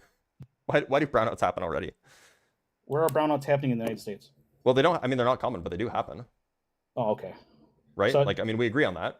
Even in places that aren't reliant on solar. just because something happens once a year doesn't mean it's a continual problem in the United States, right? So just because you get like one cloudy day a year in Phoenix doesn't mean it's going to be a continual problem. I'm sorry. Is most of the United States Phoenix, or is there like Michigan? I was giving you an example of a place where solar is really efficient. There's like 50 to 49 other states, right? Not I was giving you an example of a place where solar is really, really good. There are other places where solar is less good and wind is better. There are other places where you should be using hydroelectric, or other places where you should be using geothermal even. That's all well and good. The funding is already in place for these things. Why is it being cut? Well, it can't be cut because the Congress has to cut it. Congress approves spending. Well, I mean, like, an example of solar funding was the tax credit, and that was cut. Yeah, and Congress did that. That was not a MAGA thing. That was a Congress thing, right? Wait, sorry, who voted for that bill? Was it MAGA Congress people, or was it, never Trumpers, or was it Democrats? Congress voted for it. But like I said, I'm against solar just because it can't produce the electricity we need to provide to power our You keep saying can't. It cannot. You're saying it can theoretically because you don't want to have to deal with all the engineering issues of making it possible. There's no engineering issues. There are infrastructure issues. Saying, oh yes, we could totally just do it. It's going to cost trillions and more than the U.S. economy actually produces year over year over year. So just to be clear, it's not an engineering issue. It's an infrastructure issue, which is like it's not. There's no engineering problems. There's no engineering problems to solve, right? Yes, there is. No, there's not. What is the engineering problem that needs to be solved? That you can't produce enough electricity for the entire continental U.S. You just keep saying the same thing over and over again. What's the actual engineering problem? And you keep saying the opposite. So we're at an impasse. What is the engineering problem? The engineering problem is there are not enough kilowatts produced by a panel to power the United States. Wait a minute. So to be clear, more panels means more kilowatts produced, right? We agree on that? Yes. Okay. And so are you saying that there is not enough land in the United States to produce enough power to power the United States? are you being like bad? Are you like bad faith, or are you actually trying to engage in? What are you saying? Because it's obvious that that all you have to do is build more panels and you'll have more power output. The current state of solar panels does not have the capability of producing enough kilowatts to power the United States. There are transmission issues. There are geographic issues. There are step up and step down issues. It's just not. It's not. Those aren't engineering problems. Those are infrastructure problems. I feel like you're using these words interchangeably. When you say something's an engineering problem, what is your definition of that? That there's some sort of innovation that needs to be developed. And when you say something's some problem what do you mean by that? That we need to spend more money to build more power cables. That we need to expand the solar. We need to build more solar panels. Of course, these are not synonymous. Yeah, what problem needs to be solved to build more power cables? To build more batteries. That's not an engineering problem. Having more money is not an engineering problem. You need to have engineers to build the fucking shit. What are you talking about? Okay. You need engineers to go out there and build the infrastructure. So an engineering problem would be like, let me give an example. It would be like figuring out how to build a bridge that is 30 miles long across rough seas. That would be an engineering problem. And because maybe that's never been done before. And so you need to work out the details. You need to do the safety analysis. You need to solve the statics problems. You need to do the dynamic analysis of like wind resist. All of those are engineering problems. Right? Okay, and figuring out where building a road is not an engineering problem. What's that? Building a new highway, not an engineering problem. We know how to build highways. Okay, I hard disagree. There's engineering problems with highways too. Just figuring out the funding. Some new highways that require innovation, sure, but just building a run-of-the-mill highway is not an engineering problem. That's an infrastructure investment. If there's no innovation needed, is it not an engineering problem? If we have those solutions already, okay. Yeah. I disagree with that entire definition, but that's fine. I just don't know what you mean by an engineering problem then. To me, an engineering problem is the logistics, the difficulties in the logistics of making it happen. That's how I would use that word. So when you say an engineering problem, I'm not I have a different understanding of how you use that term. So. Okay. Well, look. So what I'm saying is that how do we get the money? Does this project feasibly become a thing? Was And that a rhetorical so- question? No, I was just letting you know how when I hear engineering problem, that's what I'm here. That's the interpretation I'm taking of your. So, when I say there's an engineering problem, what I mean is it's not feasible. There's not enough money, willingness, or capital. I guess What- to There's a produce lot the of solar background panel. noise. Are you good? There's someone else in here. That's not me. Oh. Yeah, sorry. I don't know why JT was unmuted. Okay, He shouldn't have been. I thought that was you. No, you're fine. You're fine. Yeah, so all of those stuff, that sounds like logistics. Which is engineering. No, it's not.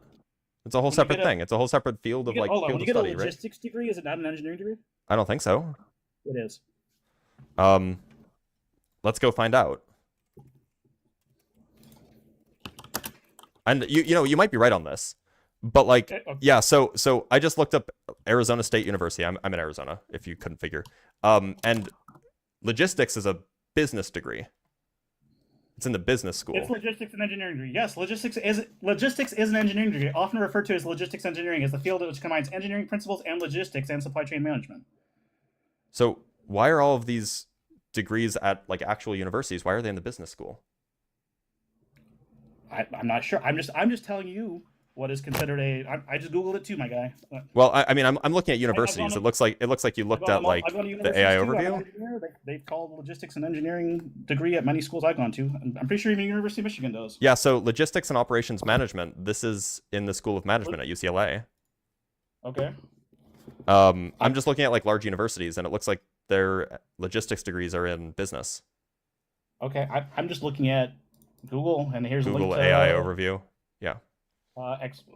Okay, I mean, I can't help that university that it's considered a logistics degree. At I can look at like I don't know, at UT Austin. It's another big university. Supply chain management. I don't know if that counts as logistics, but that's certainly not. That's certainly in business. In what world is supply chain management not logistics? Well, like, okay, well, if that's logistics, then that's in the Bachelor's of Business Administration at UT Austin. Okay. That's fine. I'm just telling you what Google told me. So. Okay, well, maybe don't trust Google AI for this.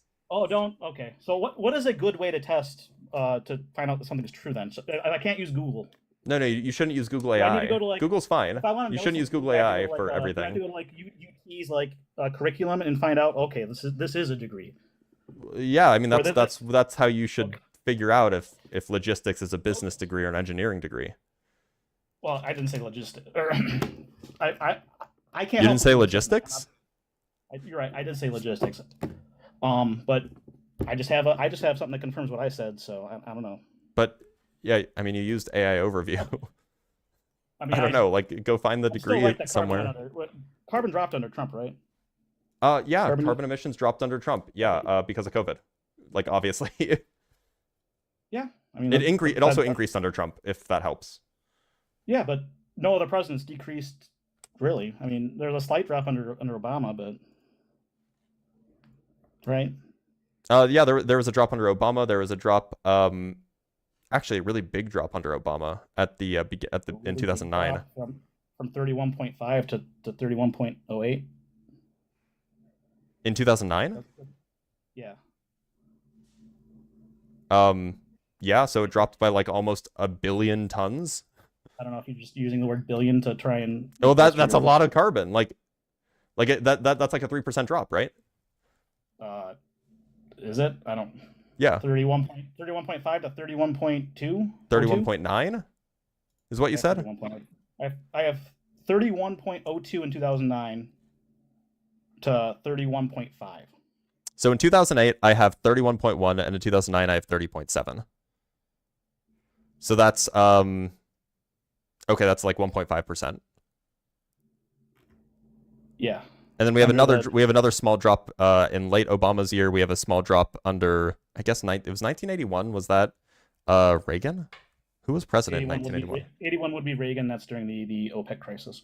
Yeah. So it seems like CO2 emissions are generally have been trending up, although the trend up has been decreasing, since perhaps, I don't know, 2012 or so. Year over year, we're going to use electricity more. Well, no, I mean, I'm just looking at the trend line, right? So like we had an exponential growth upwards up until around 2012 or so, and then it started to slow down. The trend line needs to be plotted against kilowatts used. Perhaps that's one way to measure it. It's not perhaps, because like. Well, no, I mean that is what, like, you can also just measure absolute global output. That's also another way that you could measure it, because if your goal is to reduce global output, then it doesn't matter how much electricity is being used, because like if the global output is the thing that's causing the damage, then that's the thing you have to reduce. It's not like global output per kilowatt hour or something. Yeah. So are there any like Arab countries that have like tons of money that have installed solar panels and are like totally powered by that if it's totally capable? I suspect not, but I don't think they really care. Oh. Well, why wouldn't they? They could sell 100% of their oil to us and then have totally free electricity if they just put the solar panels up. So why haven't they done it? Because I don't think they care. They're doing fine without it. Free money. They could have free energy. Well, no. I mean, like, to be clear, anything. solar isn't free energy. Like, it does take money to build the infrastructure, right? Oh, not okay. I'm glad we finally got to my major point. Obviously, there's political will involved. So our political will should shift so that we spend more to invest in green energy production. That's a good thing. Of course, backwards countries like they won't. Sorry? Do you think Israel cares about carbon emissions or having like? I have no idea what their domestic policy is with regards to green energy, and I don't really care, to be honest. They're a tiny country. Okay, so no country in the desert with large sovereign wealth funds have attempted this thing, yet you expect it to happen in the United States. In the richest country on earth? Yeah, I do. I'm a citizen of the United States, so this is the country that I care about changing. I don't really have influence anywhere else, so I can't really affect anywhere else. I totally get you don't have influence anywhere else, but I'm just looking to understand how you can have the opinion you have when there's no other country doing the thing that you're prescribing that we do to tackle this issue. Well, so generally speaking, the countries that have been making an effort to produce more green energy are China and Western Europe, and to an extent the United States. There are some countries that just kind of have green energy just as a result of necessity, but like of the countries that were on fossil fuel based energy economies that are making the transition, it's mostly the West and China that are doing it. Okay, so China has large swaths of desert and hasn't completely swapped to solar. Why haven't they? I mean, they're building more solar. They're building more hydroelectric. But they still use coal as like their primary driver of electricity. Well, it is less than half. But yeah, I mean, like they industrialized, 100 years after us. So, they're 100 years after us, right? Yeah. So they've been an industrial economy for like 40 years, maybe. Yeah, they put a bunch of people to death to make that happen. So like, I don't know a lot of the history of China. I'm sure that there are some really bad things happening there. Suffice it to say, they are absolutely making efforts. China while also citing their industrialization rate. Well, I know that they entered they basically got to the point where they were an industrial economy in like the 80s, right? Wouldn't industrializing later be better because your carbon emissions you should have cleaner factories and more efficient factories because you industrialize later. You should have more green energy because you did that. Green energy wasn't really so available until like the early 2000s. But obviously there was some. They're producing more solar panels than any other country, so why haven't they completely They are expanding. You're right. They are also expanding their solar efforts and their hydroelectric. Right. So as well. They're the second largest economy. They produce the most amount of solar panels, and they use the dirtiest form of energy. Yet they're not actually doing what you suggested, right? So, are you asking why they're not investing in green energy as much as they could be? Yeah. I don't know what the internal politics are for their decision making. It's not the internal politics. It's because it's not feasible to power their. Yes. Okay. Of course, it's internal politics. Like how money is allocated is politics, if it was as right? easy and as possible as you're saying, they would do it. They have They don't need. Well, just to be clear, my understanding is that most of the Chinese. My understanding is that most of the Chinese population is not in the desert. So moving, and I could be wrong there, but I'm pretty sure most of their population is on the coast, right? Near very large rivers. So it makes more sense to invest more in, I suppose, wind and hydroelectric, because those things are more readily available than solar is for them. When I Right? asked why it wasn't happening in the United States, you said, "Why is there not enough space in the Arizona desert to cover Right, to cover?" but and produce enough most electricity?" of- And now when but it comes to the- China, you're like, Hear me out, They can hear live me near out. the rivers, not in the desert, my guy." Hear me out. Like, A huge chunk of Well- America's population is in places where there's tons of sun. The most populous state in the country also gets some of the most sun in the country. So solar okay, panels make so a how lot of does- sense how does west of the California Mississippi. Energy make it to New York or the West Coast or the East I would Coast? never advocate for New York to be powered solely by solar panels. Okay. So when I said the entirety of the U.S. cannot be powered through electricity, you said, Yeah, you were through solar, you mean? Oh, yes, that's what I mean. You said, well, we could just cover the entire Arizona desert and electricity and Yeah, solar you panels. could. Clearly, there's no It wouldn't space. be very cost effective. So your implication was that you could power it through there, but now when I Yeah, ask you you why can. China isn't You can. doing It's just that- not cost effective. Okay, so China could do it and they're not doing it, right? Because it's not cost effective. Yeah. Okay, so we're So back there to my are initial more point, is cost it's not there are more cost cost-effective. effective ways to produce green electricity in places like New York. They have a lot of rivers, so you You're could right. use hydroelectric, you could use wind, you could even use nuclear if you wanted to, although people are generally afraid of nuclear. I 100% agree. It is not cost effective to build panels and power the entire United States through solar means. Therefore, we should cut that tax. Why should you cut that tax? Because it's not cost Because effective it's in some not. places, but it's very cost effective in other places. You're right. So it should be a state-to-state tax and not a federal tax. State-to-state taxes are not enough. Like Well, state taxes are that's the just state taxes are the like most states people are don't income pay. taxes then. Most people don't pay $15,000 in state income tax, right? Look, so there should be a tax incentive available, but it should be an Arizona tax or a California tax. It shouldn't be a federal tax. So I'm okay with. Wait, so does it hurt anybody to have it be a federal tax? Federal Yes, tax credit? There are states that are going to pay for solar panels that will never see the benefits of them. So yeah, it does hurt them. States that are going to pay for solar panels. Can you give me examples? So like New York? New York, Michigan. I'm only talking about states that give federal dollars, not ones that take. Yeah, I was gonna say. So I think that those states generally were in favor of these tax credits, actually. Michigan's 50-50.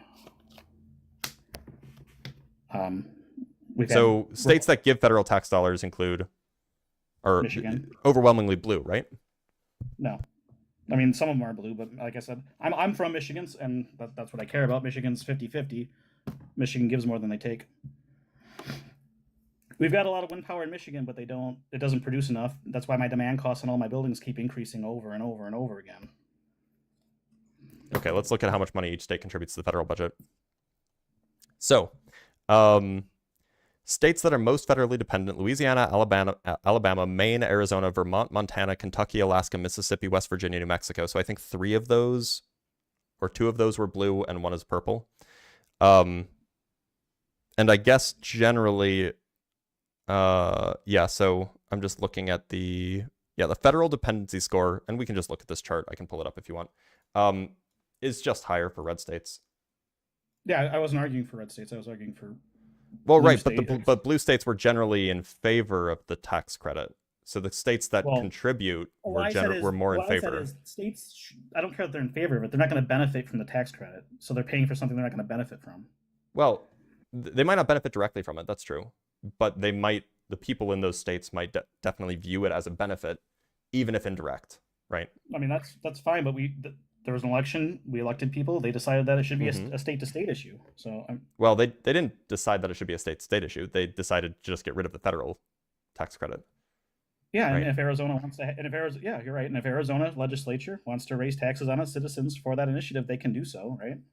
Yeah, but the point is that surely by taking away the federal tax credit, and this is the whole point that I was getting at, you are reducing the amount of investment that the United States is going to do towards green energy production. Not necessarily. We Come on, axe the tax be credit honest. for a solar panel. I am being honest.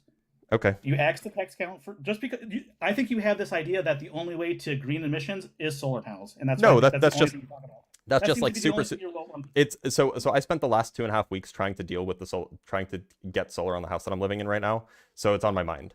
Okay. And so I've spent a lot of time thinking about the tax credit structure and all of this stuff. It's just really annoying. So that's the thing that I'm currently thinking of. I'm gonna But no, stop. there are plenty of other ways. has Trump Just spent? hold on, I'm gonna stop you for a second. Yeah, go ahead. I'm mostly memeing. I was just trying.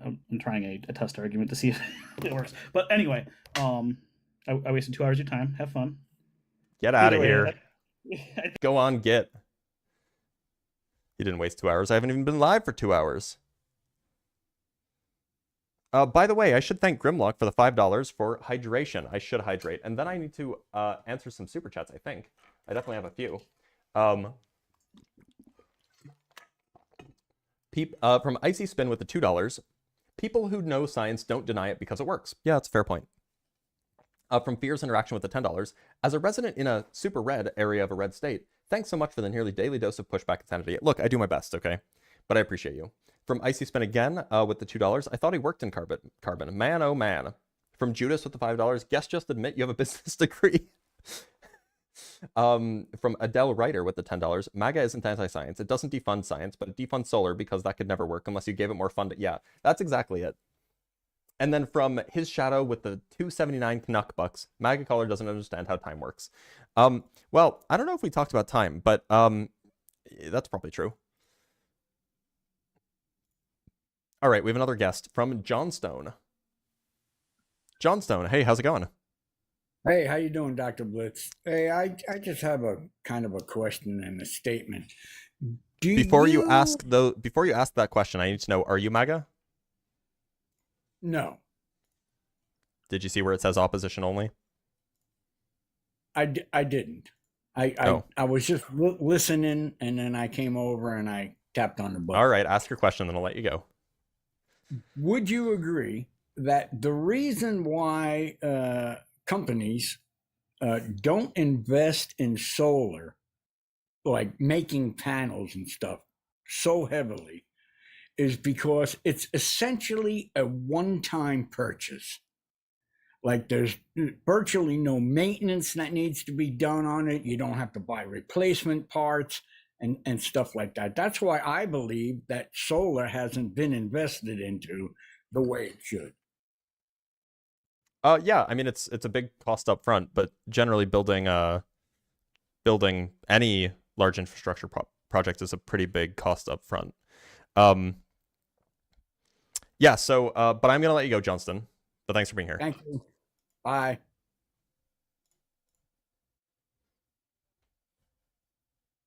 All right, let's talk to Trippy Dev. Trippy, how's it going? Good, man. How are you? I'm doing all right. Are you MAGA? I am opposition. I am not.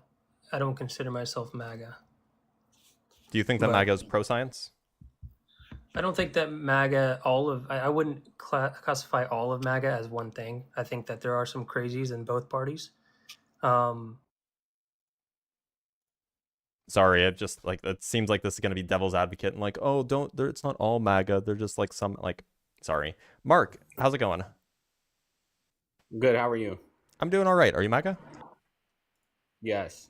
Okay. Can I ask you 4 questions, then we can get into the details? Sure. Okay. And you don't need to like elaborate. Like we can talk about it afterwards. But do you think that humans are the major driving factor in climate change? No. Okay. Do you think that humans evolved from non-human ancestors? What do you mean by non-human? Like Neanderthal and stuff like that, or like from some sort of like great ape? Yeah, I think we could have even evolved from a fish. Okay. Do you think that vaccines that are currently administered are generally safe and effective? Not for everybody. Everyone's different. And do you think that neuroscientists generally agree that there is a categorical difference between sex and gender? Yes. Okay, great. So so those are my 4 questions. It's just so I can get like a baseline of where you stand. And I'd love to know why you think that MAGA is not anti-science.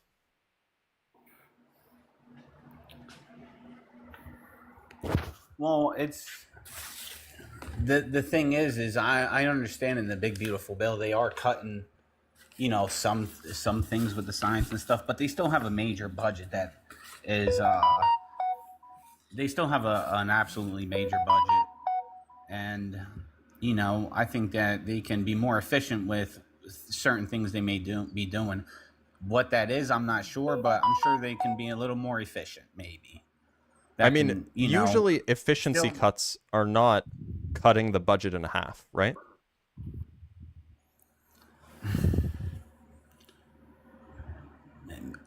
I mean, I don't know the exact details on everything that they cut in the part of the big beautiful bill, which is probably, I'm not sure the title would be under at the moment, but yeah, maybe there's a lot of things. Maybe people can do it for less money. It's hard to say. So just as an interesting point with the money. So let me give you an example of something that's kind of bizarre. So the National Science Foundation funds a lot of mathematics. It funds a lot of physics. It funds a lot of chemistry and a lot of biology, a lot of like hard science stuff. And so as far as mathematics is concerned, funding doesn't go towards it doesn't go towards lab equipment. It doesn't go towards buying expensive samples of anything. It goes towards paying salaries, right? And so if you cut the salary, or if you cut the grant budget by like 70% for the mathematical grant funding part of the National Science Foundation, all you're doing is you're just saying, well, you either have to fire people, so you just can't do that research anymore because the people that are getting fired won't be able to do that research, or you just have to pay your scientists, your mathematicians, you just have to cut their pay in half. This isn't a question of efficiency. This is just a question of how much do you actually want to fund mathematicians or physicists or biologists or chemists? Well, I think that we have, supercomputers that can outperform any of them. Supercomputers cannot outperform mathematicians, no.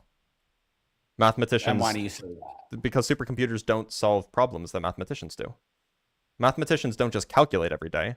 Mathematicians prove things. They develop new theorems. They develop optimal new ways of solving real-world problems, right? Supercomputers, for example, supercomputers are not mathematicians. How far I throw a ball and they just write a new equation that's going to be the same result as an old equation, or what? What's an example that a physicist might solve is, and this could also be, you could treat this as engineering, but what is the or actually, here would be a good example that would have huge repercussions. So one of the fields of physics that's relevant is condensed matter. And so condensed matter theorists, these are people who are developing new theories to understand how superconductors work. And if we can figure out how superconductors work, then we can build them.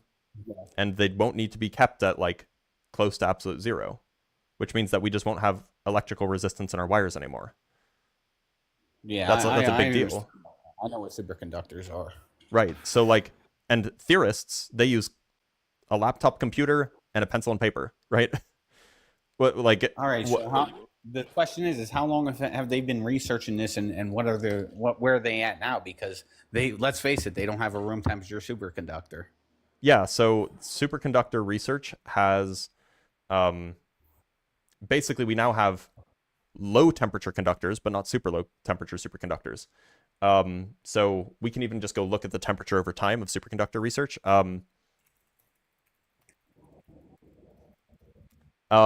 And there's a really good chart of this that I've seen in the past. So prior to say 1975 or so, every superconductor had to be like below 50 Kelvin. And then starting in the 80s and continuing on today, we have superconductors that are going up to temperatures that are, just below freezing. Progress is obviously being made. I guess it progressed a little bit, yeah. I don't a little bit. I mean, it went from 50 degrees above absolute zero to like just below freezing. Yeah, but we know to get it above the room temperature, to get a superconductor to be in the room temperature area it's a lot harder to get it from negative 50 Kelvin to zero than it is to increase it to be able to get it warm as a superconductor, right? Yeah, and who do you think is doing the work to do that? Well, I understand that. It's just it's a lot harder too. It is harder. So we should fund more. We should fund it more, not less. We should fund it more, Some not people say less. it might not even be possible. Okay, well, is it the scientists saying that? Because if it's the scientists saying that, then sure. But well, maybe people would be more independent in research, and they would possibly figure out a way to do it themselves. People would be more independent in research. How are you going to fund? Yeah, maybe. Wait, what do you think happens when a theorist loses their job?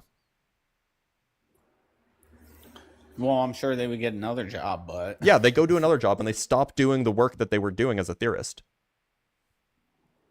Well, if they're passionate about it and they want to really achieve a room, there's going to be somebody that's going to achieve it. The thing is, we got to compete with other countries. If you want to achieve it more quickly, budget. The best way to do it is to get more people trying to solve the problem. Maybe there'd be more independent people that are passionate. There's no independent scientists. They basically don't exist because no, there really aren't. Like it is so exceedingly rare to be an independent scientist because being a scientist is a full-time job. And if you have to work to survive and your science isn't paying the bill, you're going to stop doing the science.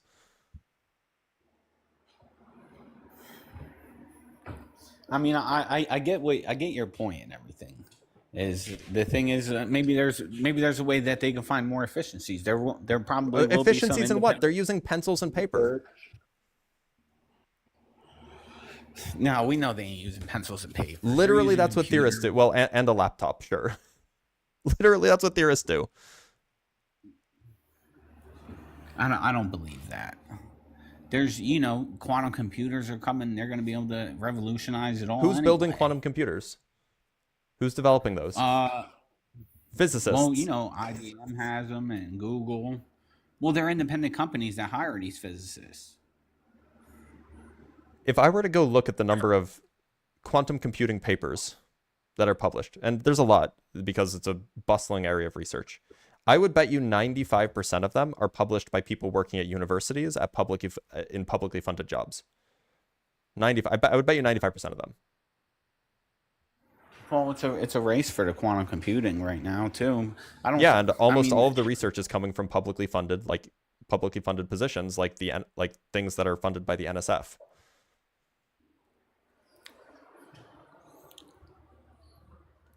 And I'm sure whatever field that people want to invest in, we're going to invest in it. Yeah, and MAGA doesn't want to invest in science.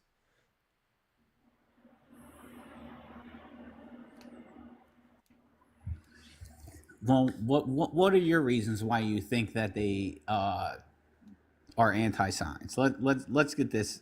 Let me see where you stand with it. Yeah, well, I mean, just from polling data, people who are MAGA, conservatives, Republicans, people who voted for Trump, depending on which survey we're looking at, those people are overwhelmingly less likely to believe that, or are significantly less likely to believe that climate change is a real thing caused by humans. They're significantly less likely to believe that humans evolved from non-human great ape ancestors.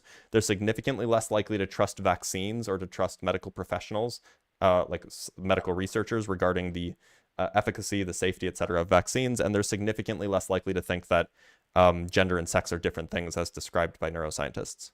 This is just polling data. And if you go look at the actions of the people that they vote for, the people that they vote for are defunding scientific institutions. And how are they doing that? By passing things like the BBB. And what's in the BBB that says they're cutting the in Trump's proposed BBB, NASA's science budget was getting cut in half. The NSF's science grant or science budget was being cut in half, right? So the use of the NFS is funding a lot of the schools. Yeah, the NSF is where a huge chunk of American research gets its funding from, like hard science research. What is NASA's funding looking like? What are they doing? They're building things like space probes, and telescopes, and communication relays. That's what NASA's science budget is mostly for. Building and using those things, of course. Well, we just built the James Webb Telescope. Do you think that that would get funding today under Republican leadership? Possibly. How much money do you think it cost? I think that into the billions. Yeah, and how much do you think NASA's funding just got cut? Or the proposed NASA funding cut, it's still up in the air. Their funding was probably in the hundreds of billions. No. So NASA's science budget NASA's science budget was cut in half from about $7.5 billion to about $4 billion. So JWST cost more than the entire NASA science budget. I mean, we're talking. What is that? What I mean, NASA, they need literally like $3 million a day to do this stuff. They got to be a little more efficient. A little more efficient in what? You're just funding scientists to use telescopes that already exist. You're paying salaries. People need to put money or to put food on the table. Like what? Well, we don't know all the logistics and that kind of thing. That people, how many people are employed to them. I'm sure we can look it up and find out. But then we can divide it by their budget and see, like, I know they need to buy shit and probably pens and all that neat type shit, but... And pay salaries, right? Right, and how much are their salaries? Maybe, I mean, they're living a really good life. Do you think so? Probably. So the average salary... Oh, that's some echo. The average salary for scientists at NASA varies. I'm using AI, Google AI, so we can go look up the actual source if you'd like. But the source is coming from Glassdoor. So let's just go use Glassdoor. Actually, that's better. So the salary range for a NASA research scientist, according to 5.3 thousand people, is $122,000 to $170,000. That's the average salary range over the entirety of the U.S. Now we could specialize to hold on. What does it mean India? How are their NASA? Okay, that's confusing. Entry-level positions, apparently okay, this is from Quora. Let's go see what this person says. Yeah, so here was so I'm just looking at a screenshot of a job offer from 2022. For an engineering trainee is $15 an hour. Oh, he's gone. All right. Let's read a super chat from Judas with the $2. Guest clearly has never had to live on PhD stipend. I know, right? Yeah, are there jobs? That's a great question. All right, let's talk to Isms. Isms, how's it going? Good. How you doing? I'm doing all right. Are you MAGA? I am opposition. I'm not someone who supports the same party that you guys support. What party do I support? Donald Trump switched parties on behalf of his friends, the Clintons. There's evidence of this. Yeah. So do you think that MAGA is pro-science? Well, I think that most people who are supportive of both political sides of the cult are not into science as far as you're concerned, as far as into doing studies. That wasn't my question. Experimentation. Do you think that MAGA they is would just pro-science? rather support something based on a belief system because everyone else is saying it. It's like that wasn't my question. Popularity contest for both sides. Do you think that MAGA is pro-science? I think that there are people who are in both sides who are pro-science. That's cool. Do you think that MAGA is pro-science? No more than as a political movement. No more than their fake opposition is. I mean, they're all equally against science. You don't think that MAGA is pro-science. So you don't think that MAGA is pro-science compared to their friends on the other side of the fake aisle? I just mean objectively. Do you think that they're interested in funding scientific research, funding scientific education? Do you think that they're interested in listening to the scientists that they do fund? The problem is not that whether they're against science. I think the problem is that they don't. It's the lack of trust from both sides, right?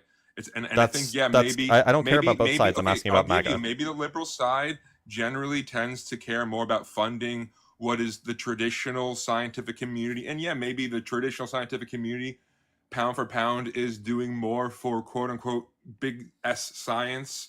And so, yes, the people in MAGA on average are probably more prone to be against what you consider to be science. And I'm glad we agree. It may be therefore specifically literally science in certain cases. What I'm saying is the dogmatic approach applies the same to both quote unquote parties. Cool. I'm glad we agree. Have a good one. Between one or the other. Let's bring up JT. JT, how's it going? Doing good. Sorry, my phone cut out earlier. No, you're good. You're good. Are you MAGA? Yes. All right, and I just have the 4 questions. I'm sure you've heard them. Yeah, we talked about this just a few minutes ago. Yeah, exactly. So, oh, wait a minute. Oh, okay. Yeah, so where do you want to go from here? Well, we were talking on the January 6th thing before we got cut off. But wherever you're interested in going. I don't know. Like,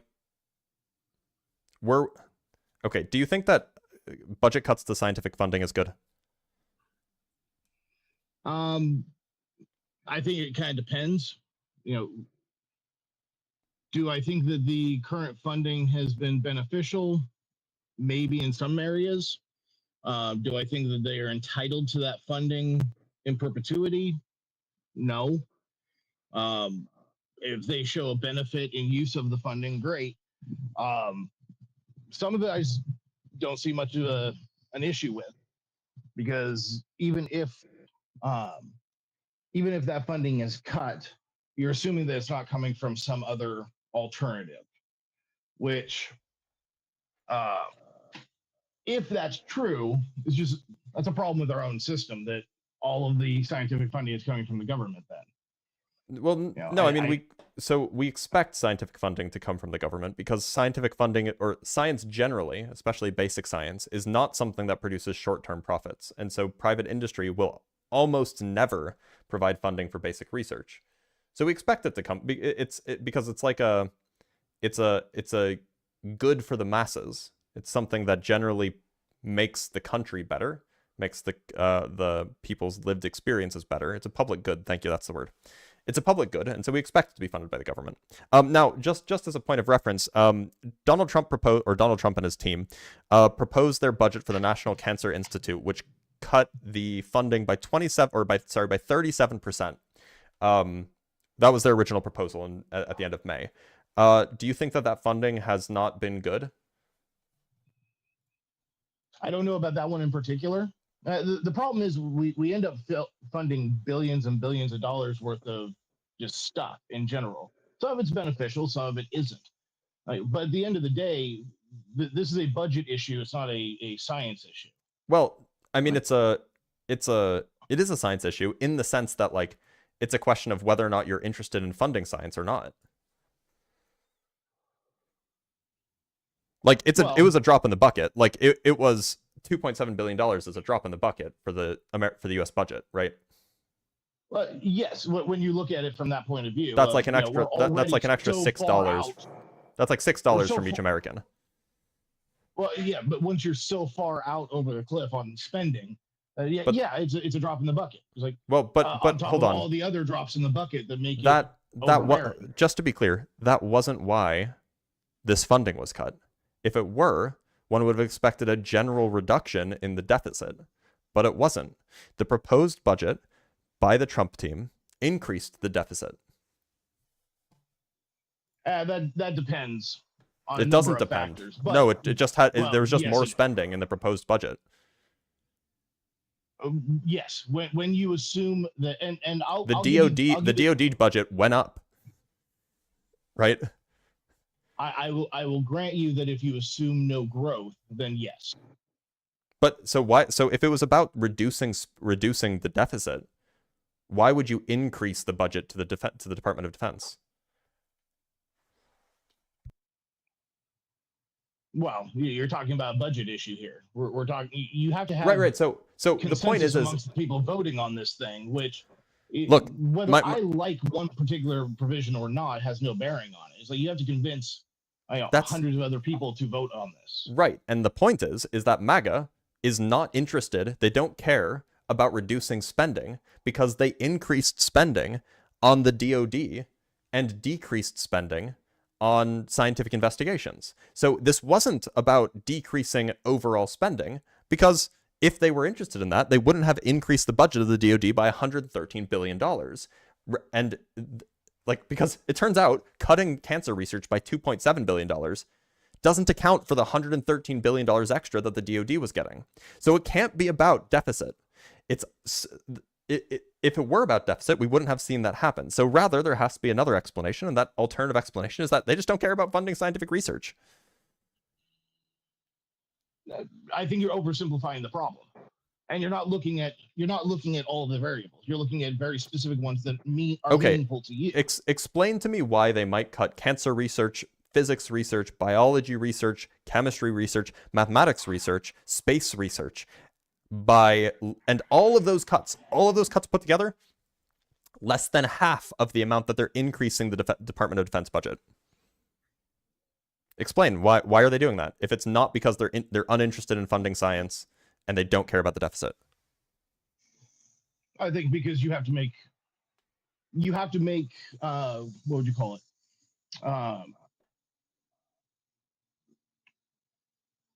You have to give a little bit in order to get what you want. Yeah, and they don't want science. They do want military spending. Well, yes, the Republicans who are going to be the ones voting on this are always going to want more military spending and less science funding. They didn't have to decrease the science funding; they chose to. Nobody would have complained if they kept it the same. Well, it wouldn't have been passed. Well, yeah, because the Republicans would have voted against it because they wanted to decrease science funding. It's a procedural thing. You can't pass the budget unless they could have had less DoD spending. It's not neutral, by the way. The budget went up, right?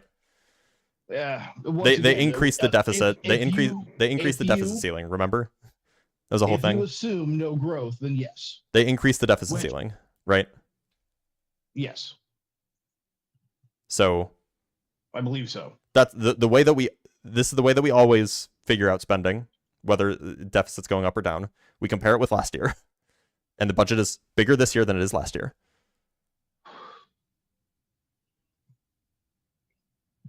Okay. So once again, yes, assuming you ignore growth, yes. The budget is bigger this year by more than the deficit is bigger this year by more than inflation than last year. Yes. But so this is made from year to year. Okay, so they're just increasing the deficit. In terms of real dollars, they're increasing the deficit. Mm-hmm. And while doing that, cutting science funding. They just don't care about science funding. Once again, you can make that assumption because that's the part that you care about the most. But well, no, I mean, it's pretty evident. Like, those are the things the realities of what? That we have to spend more to build, I don't know, more F-35s? Like,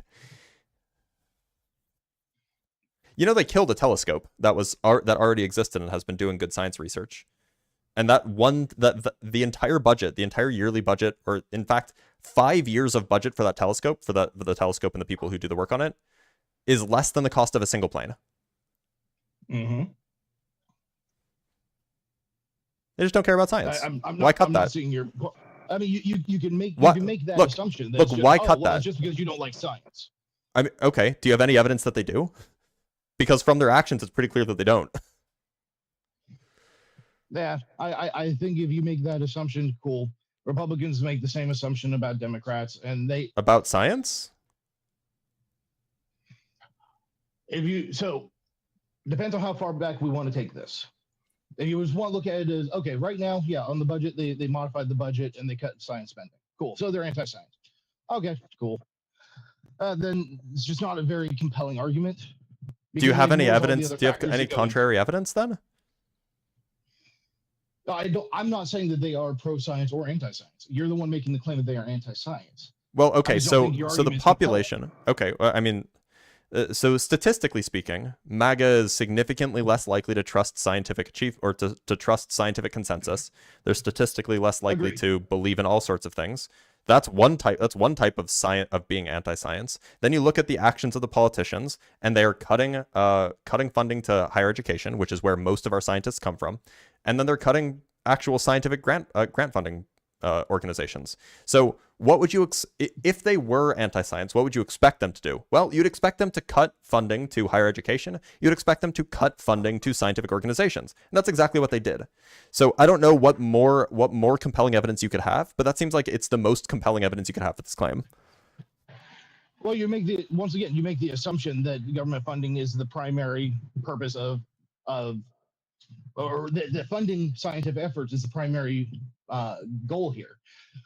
No. They no don't. one They on just the don't right care would- no about. one on the They right just don't would care about argue. science. They just don't care about science at all. No. Okay, cool. But no one on the right would argue. Oh, your connection's breaking up. Beep boop boop beep. You there? Can you hear me? I can hear you. Yep. Yeah.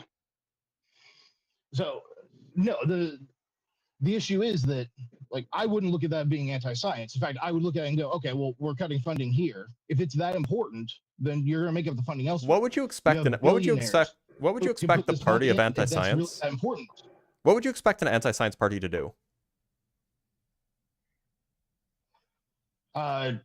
Trust the science blindly, honestly.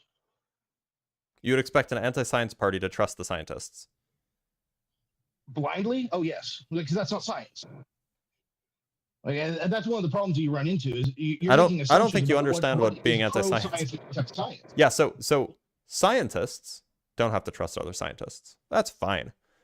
But if you're not a scientist and you're like, I don't trust the climate scientists, I don't think that humans are causing global warming, then you're just being anti-science. Well, I would take the alternate approach.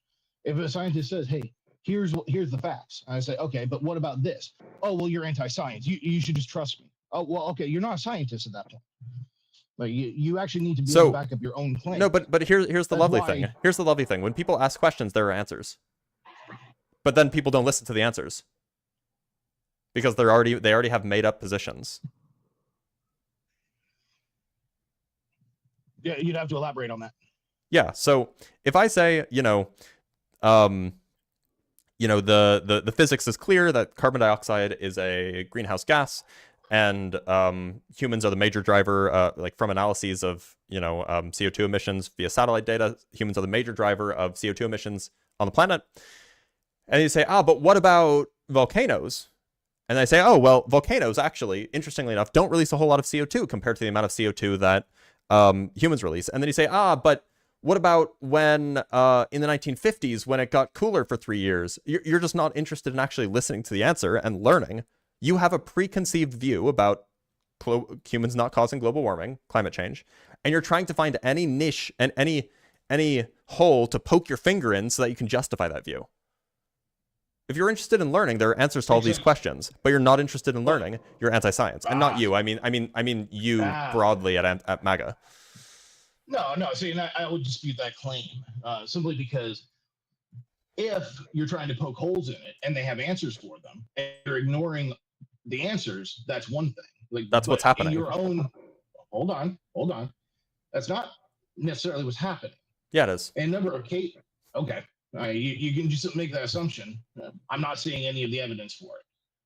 Like what I am seeing is a number of people who are making valid points, often wrong, but valid points, who are then being shut down and told, no. You need to just trust what we say. Okay, well, most of the things that you've been claiming to push public policy have not ended up being true. Oh, there it is. You bought the propaganda. See, that's false. That's actually not true. And we can analyze the accuracy of climate models since the 70s. And like 87% of them have been accurate. And the ones that haven't been accurate have not been accurate as a result of not being able to predict climate policy changes. So, for example, there was one famous climate model in 1988 that came out that predicted that the world would be significantly warmer, in the mid-2000s than it is. And so people were like, they got it wrong, Al Gore was wrong. But the reason why the prediction was off was because in 1989, 1 year after the study came out, there was a global initiative to reduce CFC emissions. And CFCs are a very potent greenhouse gas. And because those were basically destroying the ozone layer as well, the world came together and we banned those globally. And obviously, the person running the study couldn't predict that. So he incorporated his CFCs in his model and then made a prediction based off of the CFCs continuing to being emitted. But if you look at the mathematics that he did, if you look at the data analysis that he did, and then you incorporate the fact that humans would ban CFCs in 1989, his model would be perfectly right. So the point is that the overwhelming majority of climate models have actually been spot on. And the fact that you think otherwise means that you've bought into the propaganda. They haven't actually looked into this. It's because I looked into the climate models used. It's like, yeah, okay, which climate models did you look into? If you want a list, I can get you a breakdown. Sure. If you want to send me your email, we can go back and forth on this. My issue. There's in my link tree. There's a thing where you can send me a message. I'm not gonna put out my email publicly though, but there's like a way to message me. Okay, I'll have to find it. All right. So. But suffice it to say, yes, the vast majority of climate models have been accurate in the last 50 years. The majority of them have not been used by politicians, but neither left or right. No, I'm sorry. On the political side, if you're looking at, okay, yes, you're right. If you only look at these scientists, you ignore everything that's been pushed publicly, only at the science models. You're right. They're within margin of error for the most part. Right? But the majority of them don't say that there's going to be irreversible damage that we know of. Like, but that is what is being pushed publicly. Like, and then we don't see it. Like, we're not seeing any of. So this has nothing to this has nothing to do with scientists. Then this has nothing to do with science. Oh no, I think the majority of scientists are doing perfectly good work. I also think majority of them are a lot. So then why are we cutting their funding? Than we'd like to push. Because it's a budget issue. Like, we're already spending. So why doesn't MAGA care about funding science, but Democrats do? Well, we could get into the hypothetical money laundering that's going on there. Like, but if we're going to at the NSF, if we're going to just like what? Okay. So if you're going to make budget proposals, you're going to be looking at, okay, what can we cut? What can we not cut? Yep.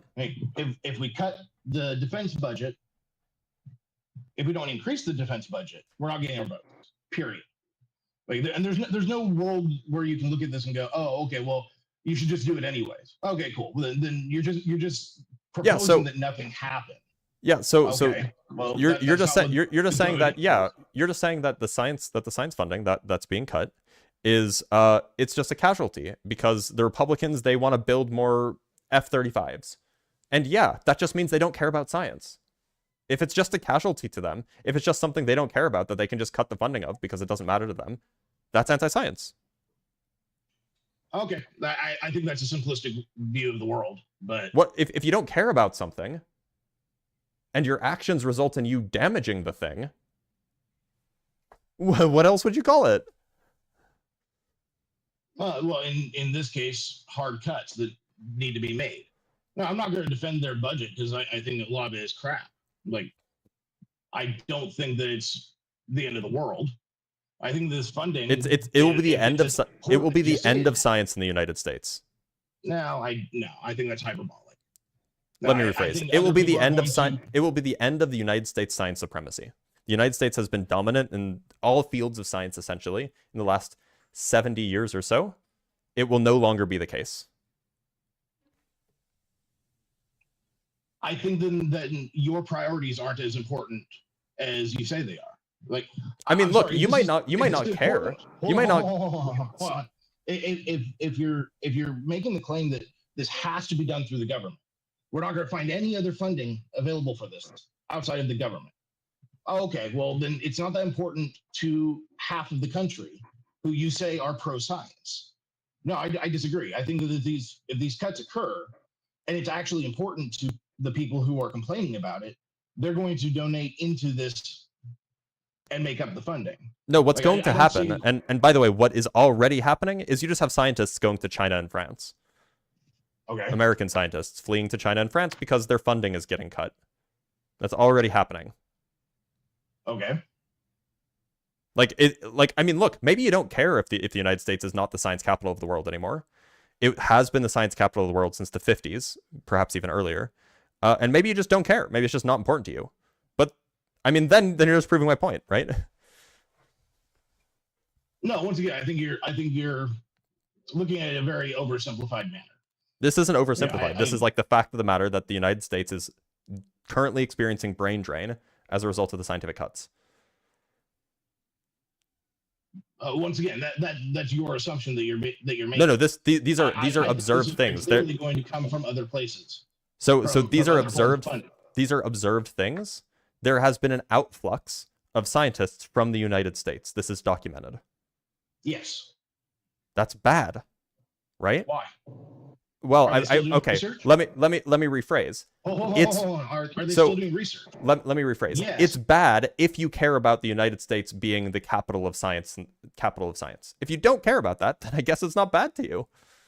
No, I think that you're making an assumption that's just not true. The reality is most of the benefit that to be comes clear, from this, that is true. It is true that scientists are leaving the country. Okay. That wasn't my contention. Okay, so then what's the part that's not true that I said? The fact that this is going to lead to brain drain from the U.S. That What we're do you- going to stop being the scientific capital. What do you think brain drain is? If these people are actually doing legitimate research, they're going to find their funding. That's not how that works. Okay. I mean, would disagree. Like, suppose you're an X-ray astronomer, right? Say that's your job. That's what you did your PhD in. That's what you do your research in. You're let's say you're a great X-ray astronomer. You're well published, and the telescope that you use for your research, the Chandra X-ray Observatory, gets canceled. Well, you either go to another country so you can use their telescopes, or you stop doing the research. So 2 alternatives there. Like, one is perfectly legitimate. You act like if we're not doing the funding, this isn't happening. Like, yes, it's still happening. Like, NASA owns the telescope. Sources. NASA owns the telescope. Nobody can buy it from them. Well, yes, they can. No, they can't. This isn't something that can happen. They're just shutting. They're just shutting the telescope down. Whether it will or not is a whole nother question. Yes, it can. It's never happened. Well, yeah, because we have made a monopoly of scientific experimentation and study as funded by the government. So there's a telescope in space that NASA controls. They shut it down. How is some random person, some random billionaire or something, supposed to start it back up again? It's already shut down. Well, if it was really that important, yes, they could work out a transfer deal to either another country, another organization to take ownership of it. Yes, it could occur if it was really that important. The people who would do that are the people who are in charge of distributing money, and they're not interested. They don't care. That you assume. What do you mean? You're making assumptions. Look, if they did care about doing that, they would be doing it, but they didn't.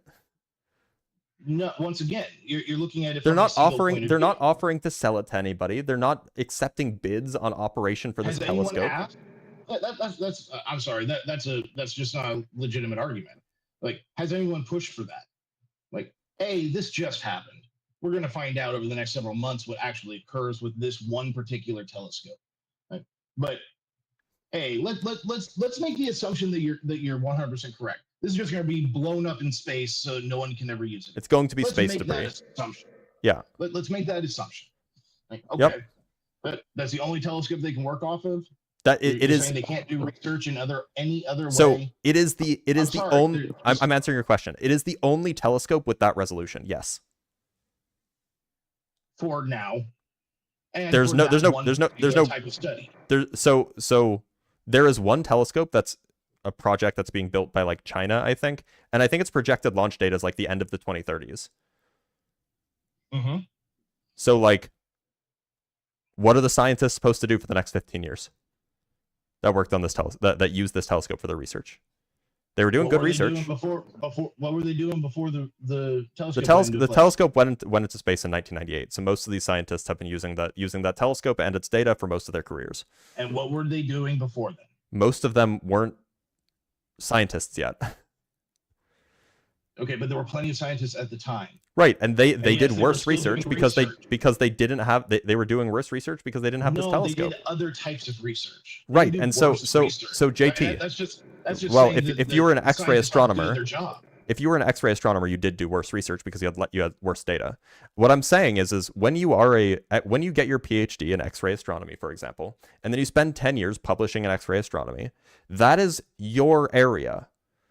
Mm-hmm. This is not like, do you remember when Hillary Clinton got made fun of for just saying, just teach them to code? Do you remember that? Mm-hmm. That's what you're doing right now. No, I'm saying just do other research. They just don't do other research. Provisions outside of the normal market.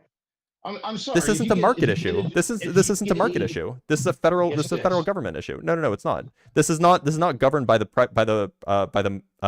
private marketplace, right? Well, now scientific funding. Now the American people said no. In the last 100 years, just fund whatever the city is. In the last 100 years, the vast majority of science has been conducted by federal governments across the world, national governments. That's how science has been funded, and we've made incredible scientific achievements in the last 100 years. Before then, it was done by philanthropists and universities. Yeah, and we moved into the federal government and said, okay, well, we're going to start funding. Yeah, and you know what? Now no one can fund it. It won't work if we don't do it this way. Okay, so are you of the opinion? So what do you think is going to happen to the? Let's say, it's a fairly niche telescope. Let's say the maybe the 200 scientists who worked on this telescope. What should they do? Well, I don't know. It depends. You cut out again. Oh, sorry about that. You're good. It depends on their specific specialty. I mean, they're X-ray astronomers. Well, okay. I am not an X-ray astronomer. I'm assuming you aren't either. So I don't know what the corresponding No, but I know some. Are available to. So what they'll do as an example, in engineering, if you're doing structural engineering, and that field shuts down, closes up, contracts in a way that you can't continue doing the same job, you move on to a similar form of engineering where you can find work that you can do with the skills that you have. You don't just go, oh, well, this is all I know how to do, so this is what I'm stuck with. No. In the real world, you go, oh, okay, this is now dried up. I got to move on to something that will work for me. So you know what? So you know what they will do? They will move to China. They will move to China and work on the Chinese hard X-ray modulation telescope that was launched in 2017, or the Lobster Eye X-ray satellite that was launched in 2020 by the Chinese National Space Agency. Like that's what they'll do. They'll move to China. They'll move to China. And that's brain drain. They're no longer teaching American students. They're no longer producing research in America. They're no longer contributing to the American economy. They will be working in China. Well, the problem with your assumption is the majority of these federally funded research projects end up being shared multilaterally. So I'm not sure that you're actually losing that. Yeah, they're working in China instead of here. Okay. So yeah, they're still doing the same research. So you have smart people. You have smart Americans who were teaching American students at universities, because that's what most researchers do. They do research for 50% and they teach for 50%. It's the normal job description. You have smart Americans, the most brilliant Americans that exist, are moving to China. They're no longer teaching American citizens, and you no longer have these smart people interacting with the American market. That's brain drain. That's just what it is.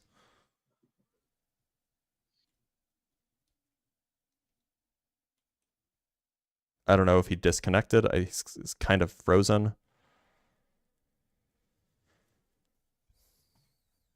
Oh, sorry. You there? Welcome back. Yeah. Did you hear anything that I just said? Yes, I did. Okay. And once again, I think that you're oversimplifying it. You know, just because saying I'm oversimplifying it doesn't change the fact that I'm right. No, but you're not.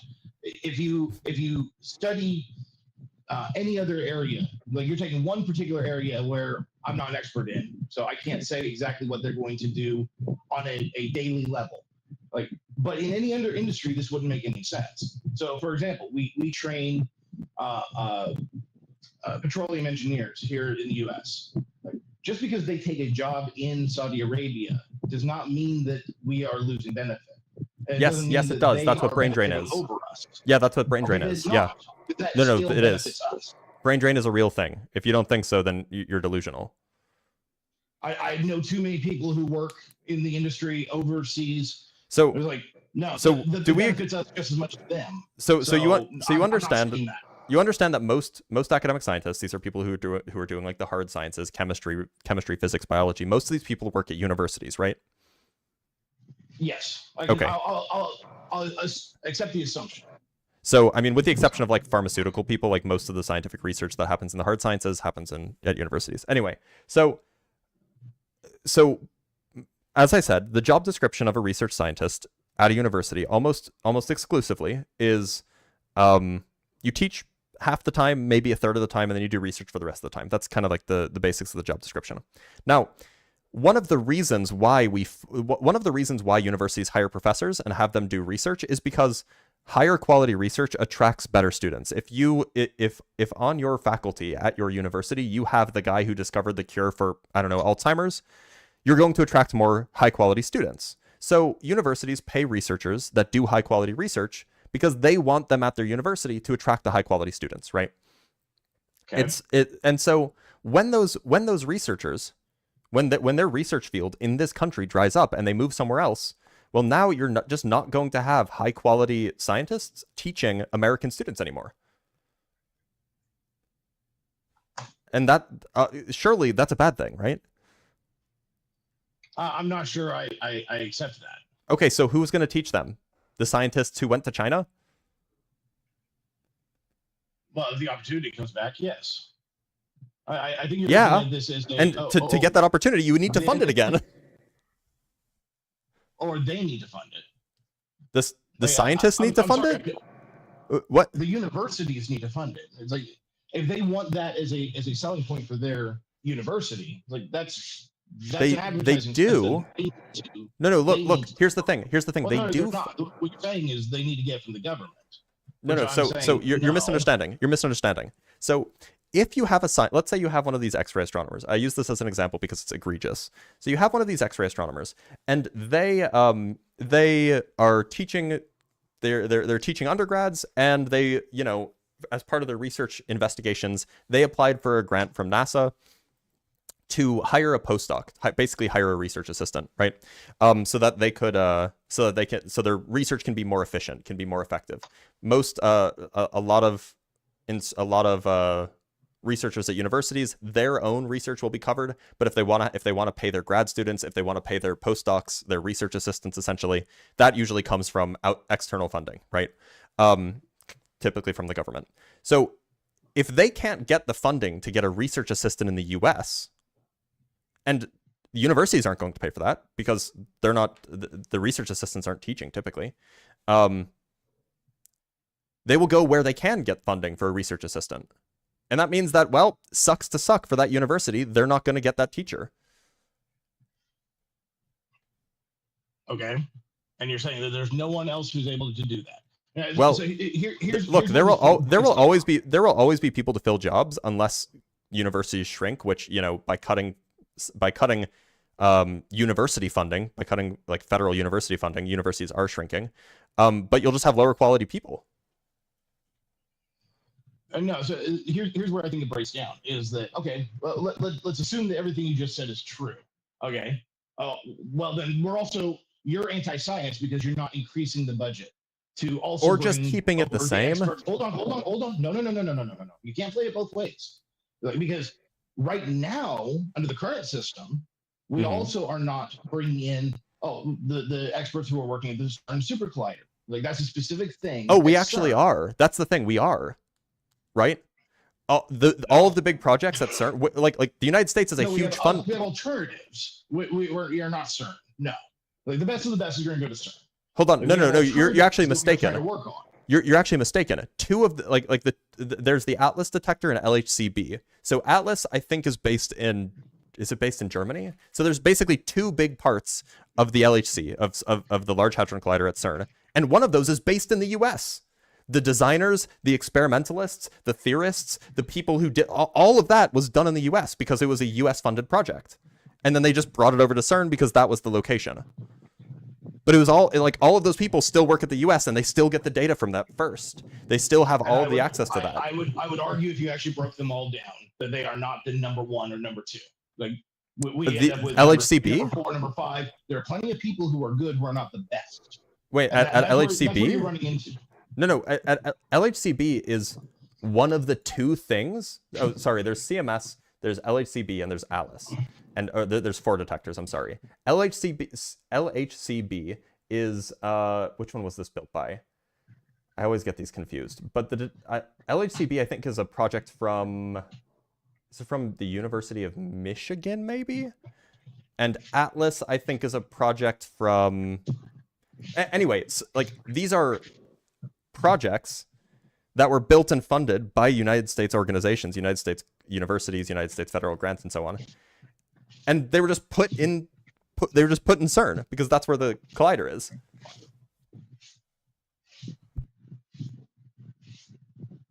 Just randomly because that's where the collider was, or because the collider was there? Well, so interestingly enough, the United States was going to build the next super collider in Texas, but then the government canceled it. And so you had a lot of people leave to go to Europe, actually, because Europe had the big collider. Yeah. But look, if you wanted to fund, this research still happens. So a lot of the research still happens in the U.S. because the U.S. funded that part of the detector, so they get first data, right? But the actual accelerator physics, like the people who actually build the accelerator, yeah, those people left, and that hurt the U.S. I'm not sure it did. I don't see. I mean, that is just brain drain, right? That is just brain drain, right? I think it depends on how you're defining brain drain. Brain drain is when smart people who are highly educated and often are teachers leave. That's brain drain. Once again, you need to find your term. They leave. Okay. Yeah, they go to another country. They live in another country. They teach in another country. For the rest of their career. Well, no, I'm sorry. Statistics. I don't think that you can back that up statistically.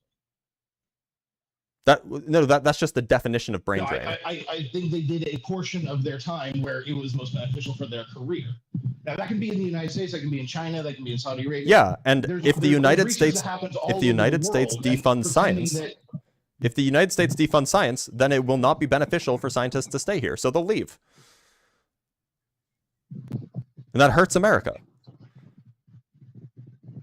Once again, I think you're assuming that the only form of funding can happen through the federal government. The vast majority of funding for the hard sciences comes from the federal government. Yeah, it currently does, and that shouldn't happen. That's okay. I mean, I'm sorry you feel that way. Are you a billionaire? Can you fund the science? Am I a billionaire? No. So just to be clear, yes. Just to be clear, you're suggesting the federal government should not fund the science. So that sounds like you're anti-science. Sounds like you're not interested in publicly funded science. In publicly funded science, I don't necessarily have a problem with publicly funded science. Sounds like you do. As long as it's something that we can financially work with. Which we can, and we have been. Okay. Yeah, it depends on how you look at the economy. Like we're already being downgraded because of the amount of debt that we're taking on. That's not because of the science budget. The science budget's tiny. Okay, it's billions. Yeah, billions in a several trillion dollar budget. Yeah. So it's once again, it's that drop in the bucket next to the next drop in the bucket next to the other millions of drops in the bucket. You know what the biggest drop in the bucket is? It's the DoD. Yes, look, exactly. you're just not interested. You're just look. If you were interested in protecting science in the United States, you would encourage federal funding because that's how the United States has become the mecca of science for the last 70 years. The fact that you're not interested in that just screams to me that either you don't care about science or you don't care about America being the center of science. And I think that both those are basically the same thing. No, I think that we're going to be just fine whether we are the mecca of science or we, do a supporting role. I think we're going to be just you fine. just want America's the American scientific endeavor to just be worse. No, that once again you're making assumptions. Let me rephrase. You're fine with the American scientific endeavor being worse. I don't believe it would be. Oh, I mean, it's demonstrably already being, right? People are already leaving. The metrics you're using aren't people leaving is the people leaving. Oh, and also not be also reduced funding or sometimes even cut funding for international students coming here. So if you have fewer scientists coming here and some scientists leaving here, that seems like you're just making it worse. No, I think that you're looking at things like, every part of the scientific establishment is still living in, 1940s. The reality is, if you do research in China, like, it's not like they're keeping that research secret. Well, lots of the government itself, a lot of the research is kept secret, yeah. And B, the benefit that scientific researchers have to the United States is not just through the research; it's also through the teaching. If the research is secret, it's not science. I'm sorry. I mean, that's not true. That's just like that's not true. If you can't show your data, you can't back up your results. That's not science. Now, if you can still just be clear. You can still put it in a bottle and they're going to hide it somewhere. Yeah, they could just keep it internal. They could just keep it internal. Okay. That's the thing that that China and China already does that, by the way. They keep a lot of their research internal, especially, and so does the United States. The United States keeps a lot of stuff like under lock and key, especially when it's like really, really important research, like quantum computing stuff. In fact, I can actually tell you from personal experience. Well, not personal experience, but from the personal experience of someone I spoke with, they were not able to travel to China because their work is in quantum computing. They were not legally allowed to travel to China. The United States government wouldn't let them for a collaboration. And specific fields, I can definitely see that. So, like, this is the thing that happens. And the point is that, like, if you're I don't know how you're... I don't know how you're thinking that this is oversimplification. If we are discouraging more immigrants, scientist immigrants from coming here, which is happening, and we are encouraging American scientists to leave, that means that we will have fewer quality scientists teaching the next generation. It's just bad. No, I think at best you're losing some of the top scientists to do research elsewhere. Yeah, and they don't teach here anymore. Do just fine. They don't know. Well, I mean, if you cut the funding in half, then you're going to lose half the people, right? No. At least in the fields that don't require expensive equipment. You're going to have to find that funding elsewhere. That's not really how it works. There isn't funding available elsewhere. I mean, there is in other countries, of course. There is. Not really. There is. We've turned this into a monopoly of the federal government. But no, it's just a fact that, like, so as somebody who has applied up until the government took over. And that was 100 years ago. That was 100 years ago. So look, as somebody who has sought scientific funding in the US, basically your only options are applying for a DoD grant or a DOE grant or an NSF grant or a NASA grant. Those are your options. You apply for national grants. There's like one organization called the Simons Foundation, which is actually really great, and it was founded by a mathematician turned billionaire, but like that's like the one exception to the rule.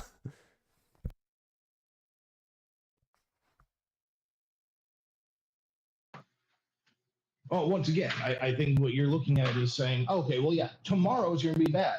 Okay. Yeah, the next 15 years will be bad. And if you are correct that people value science, which I think is, as a large part, true of most people in the U.S., then you're going to have people who are going to step up and go, okay, well, this research is still valuable. We still want to fund it. Like, I'm not seeing. Now, the problem is it's delusional. It's just a delusional take. You will definitely lose research that people don't find valuable. You definitely see that.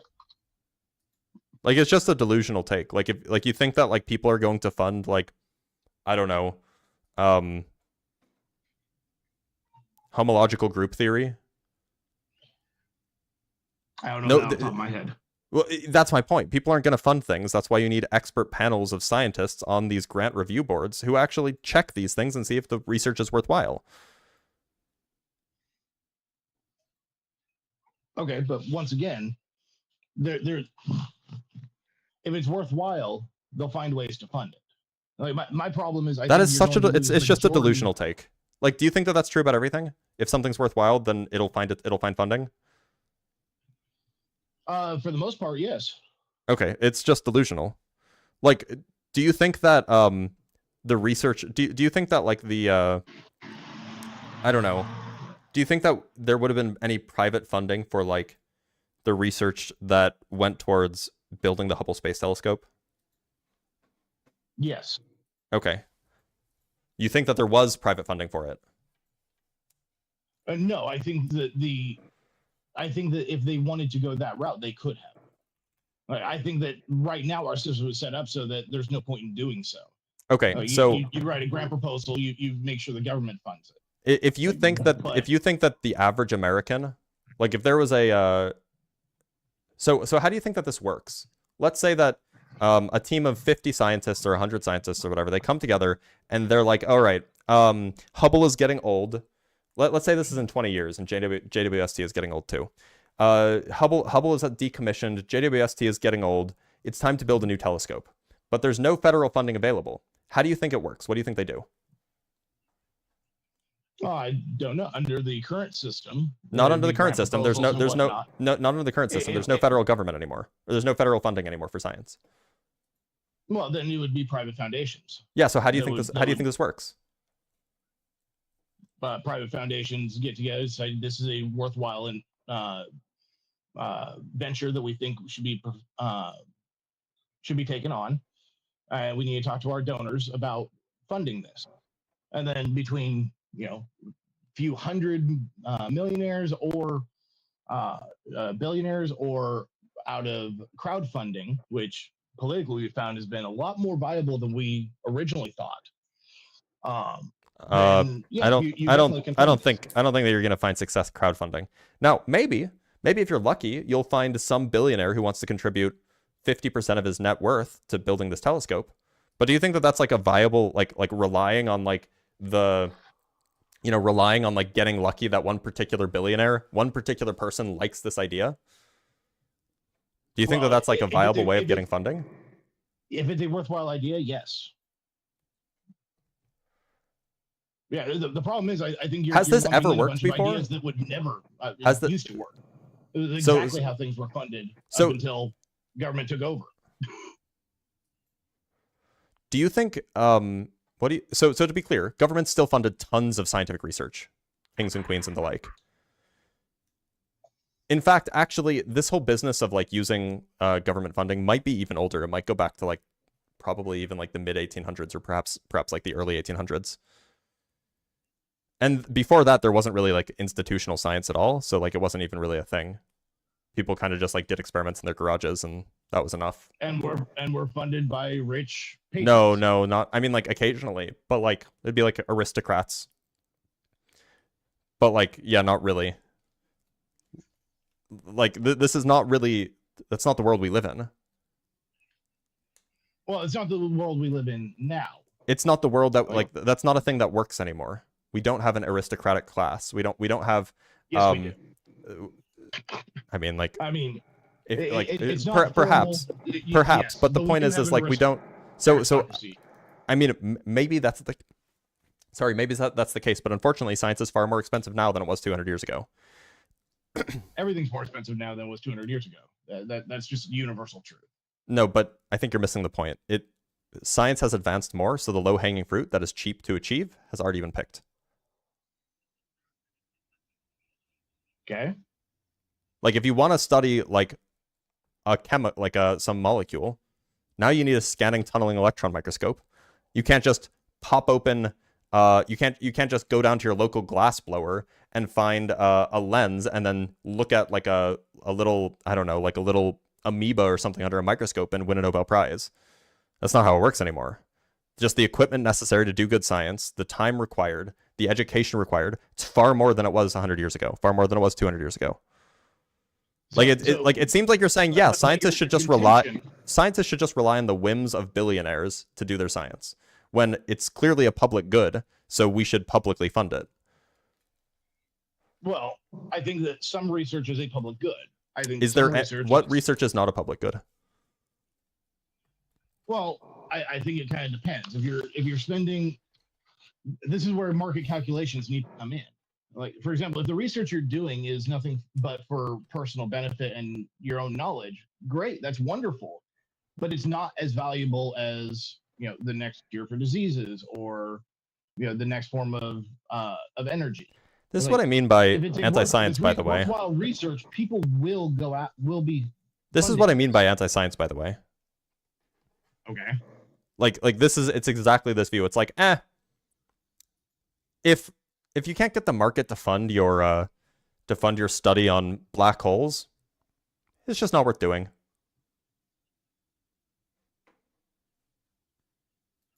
Like, that's just an anti-scientific view. You're like, if it's not going to generate profits, it's not worth doing. No, that's not what I said. I said it's on lower priority than something that is going to benefit the masses. Once again, intellectual curiosity is wonderful. I think it's an important thing. Like, you just don't care to fund it. No, I have no problem funding it. I have a problem Sure with you do. forcing it to be funded. Okay, once again, if you have a problem, if you didn't have a problem funding it, you'd be fine with funding it, but you're not. You don't want it to be. You'd rather it not be funded. No. In fact, good analogy here. I would love to take my family to Disney World, but there are financial realities that come first. Like, I'm not anti-Disney World just because the funding mechanism is required first. Like, I'm a realist. Like, the funding's there. The funding's already there, though. The funding is, yeah. This is like, so JT, to make your analogy correct, this would be like saying we went to Disney. This is like saying, we went to Disneyland every year for the last 10 years, and then I got into a car accident, and now we're not going to Disneyland anymore. All of that money I had set aside to go to Disneyland, we're instead going to be building a motorcycle. That's the analogy. Now, I would disagree with it, but... Which part?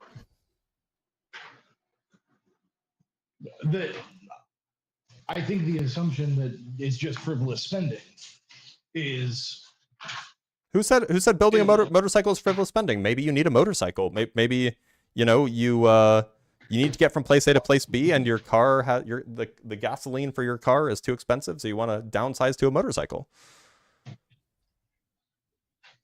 But you had the funding. Now you're just using it to achieve some other goal.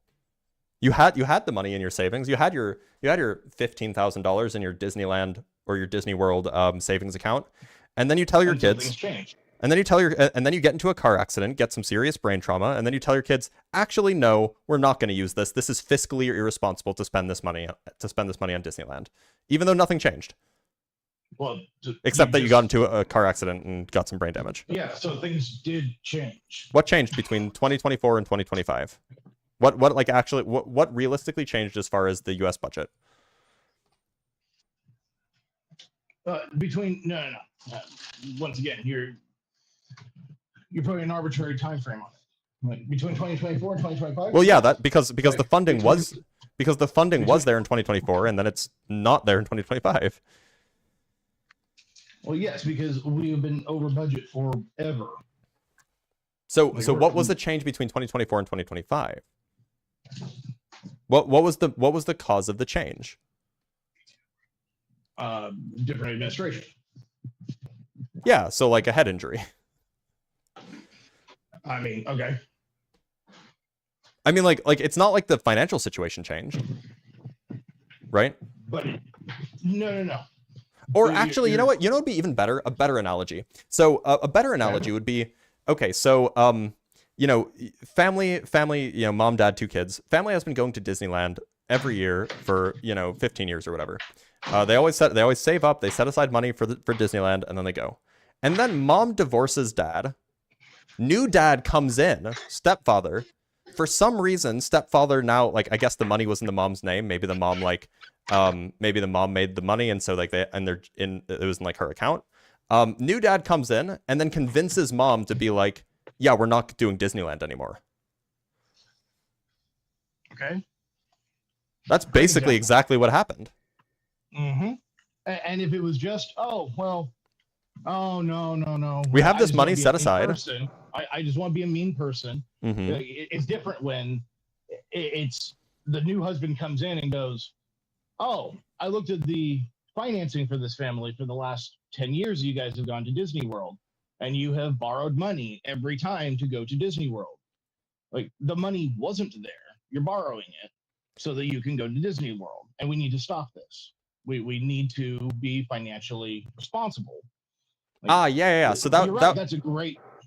Yeah, it would be a great analogy if then the same guy who said, yeah, we need to be financially responsible, then went and bought himself a motorcycle for more money than the Disneyland trip would have cost. Potentially. Although, once again, you are ignoring economic growth. Or for an equal amount as the Disneyland trip would have cost. Well, no, because whether it's true or not. So look. So we can make the analogy perfect. We can make the analogy perfect. So the guy, the new husband, he goes and he buys him. So let's say that they put away $15,000 for Disneyland every year. Husband takes that money, goes and spends $20,000 on a new motorcycle, and then when the wife comes and says, "Hey, I thought we were cutting our budget," the guy says, "Oh well, you're gonna make more money in the coming years, so it's fine if I spend this money." That's what you're doing. Hold on, say that one more time. So husband takes the $15,000, puts another $5,000 of credit card, or gets another $5,000 of credit card debt, and buys a $20,000 motorcycle. And then the wife comes and is like, "Hey, I thought we were not going to Disneyland because we were trying to cut the budget. Why did you spend more?" And then the husband says, "Oh, well, you're going to make more money next year. You're going to get a raise. It's fine." Then the wife asks, "Well, but what about this whole spending money, or what about this whole cutting the budget thing?" And he says, "Oh, well, something had to be cut. I needed my motorcycle." That's what you're doing right now. I think I can actually make this a better example. And then by the way, then the 15-year-old teenager runs away because he didn't get to go to Disneyland. And he disowns the family. And that's what happens. And the better example would be the husband coming in and saying, no, whether true or not, because I have my own issues with their budget. But the argument from their side is going to be that no, we aren't going to Disney World. We are borrowing this money for a business venture to expand our income. Now, whether that's for the DoD or not, for the DoD. Well, for the other borrowing that was done, the DoD. You're right. Like I said, that's not revenue generating. Well, once again, I think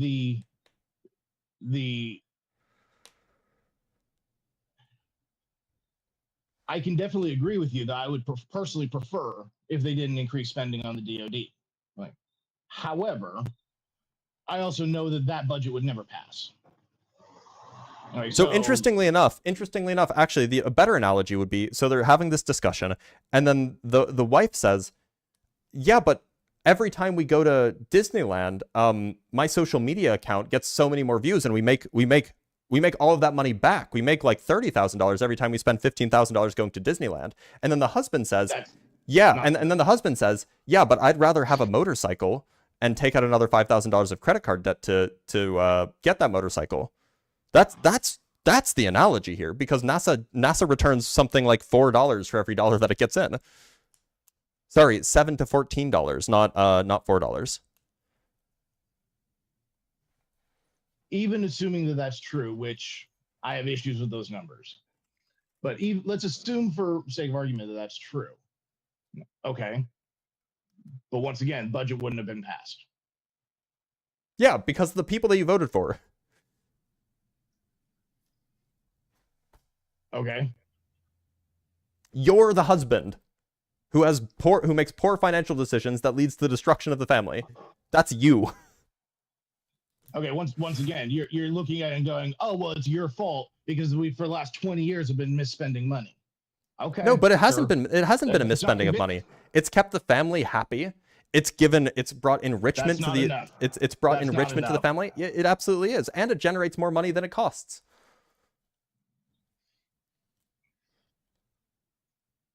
Once again, I would dispute those numbers, but even assuming them to Everybody agrees that NASA has a very high ROI.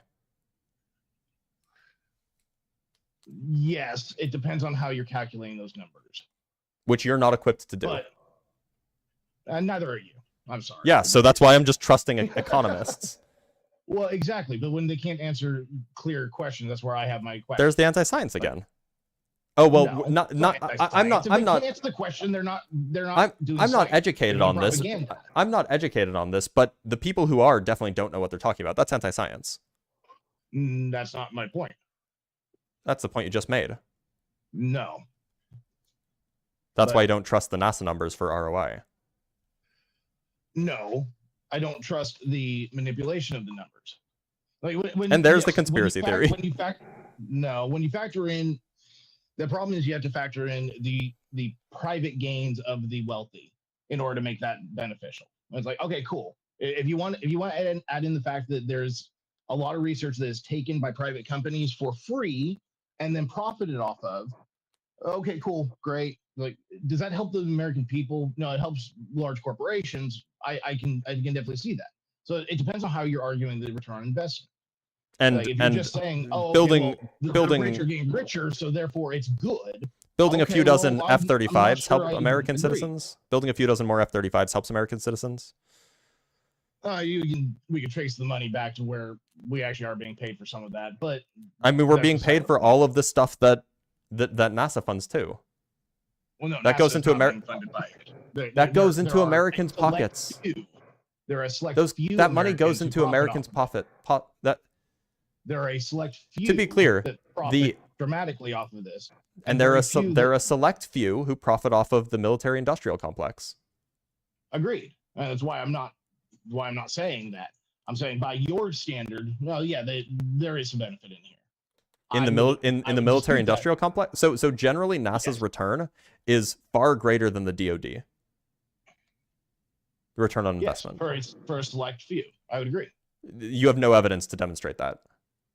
It's just a claim that you're making, kind of like out of nowhere. It's a claim you're making. No, I mean I can give you I can make you a source. I can give you a source for the return on investment that NASA has. And it excludes out the individual profit making of the highest earners? No, you don't. No, that's not part of my claim. My claim is that NASA has a high ROI. Your claim is that most of that ROI goes to the very, very rich. Yes. And you have no backing for that claim. I do have backing for the claim that that NASA has a high ROI. Okay. So I'm making a claim with a source. And you're making a claim without a source. Well, you haven't provided a source, but okay. So how about NSS? I said very the National Space Society. The National Space Society estimates that it varies from $7 to $40 return for every dollar in. That's a pretty big range. Yeah, but it's either 7x or 40x, somewhere between there. That's an enormous ROI. Okay. So yeah, I mean that's the National Space Society. So here's where my problem comes in. Your problem is that the argument is devastating to your point. Okay, once again, very simplistic. It seems like anything that disagrees with you, you just call simplistic rather than actually challenging on the merits of the claims. Well, no, if you look at only a single variable and that's all you're willing to look at, yeah, it's very simplistic. You haven't introduced any other variables that like make it more complicated. You're just saying, oh, well, that's wrong because it's too simple. Like it's a thought terminating cliche and it's a cop out. No. The argument you made from the beginning was that MAGA is anti-science. Yes, which they are. Actually proven that. Like, oh well, Well, you didn't do the thing I wanted. So you to do. be clear, You didn't spend the the money way that we I test a wanted you to claim, spend, so you are anti-science. the way that we test a That's claim not is we form a hypothesis, MAGA is anti-science, and then we ask, what would we expect to happen if the claim is true? So if it were true that MAGA were anti-science, what would we expect? Well, we would expect that when you take polls of MAGA, we would expect that they would be distrustful of scientists, that they would not be interested in funding science. And then when you go look at the actions of politicians, if MAGA was indeed anti-science, we would expect that they would cut funding to scientific investigations. And lo and behold, all of those things happened. All of those things are true. That is evidence supporting the idea that MAGA is anti-science. That's using the scientific method. Well, no, you're making assumptions that this is what we would expect. Well, that's how you do maybe. science. You have a hypothesis, you use that hypothesis to make a prediction, and then you check whether the prediction came true. And then you test it. Yes, and that's what's happened. That's what the polls do. That's what the people who are in charge of Congress and in charge of the White House do. They're running the test for us, and it's agreeing with our predictions. Well, so far, no, it just passed. So. Yeah, again, it passed. That's exactly what we expected. That was the prediction. The prediction would be that they would pass a bill that would cut science funding, and they did. Yes. That's so that's evidence for the hypothesis. Okay. Once again, your argument is, well, if they're anti-science, they're going to cut spending. It's like, okay, but yeah, if they're anti-science, then they would cut spending. They did cut spending, therefore, it is likely they are anti-science. That's how we do science. Once again, the assumption that simply cutting spending means you're anti-science. What would you expect if somebody was anti-science? Would you expect them to cut the scientific funding? I would expect them to actually attack science directly. You mean by like cutting funding for anything doesn't say anything to me about what you believe. What does it mean to attack science directly? What does that mean?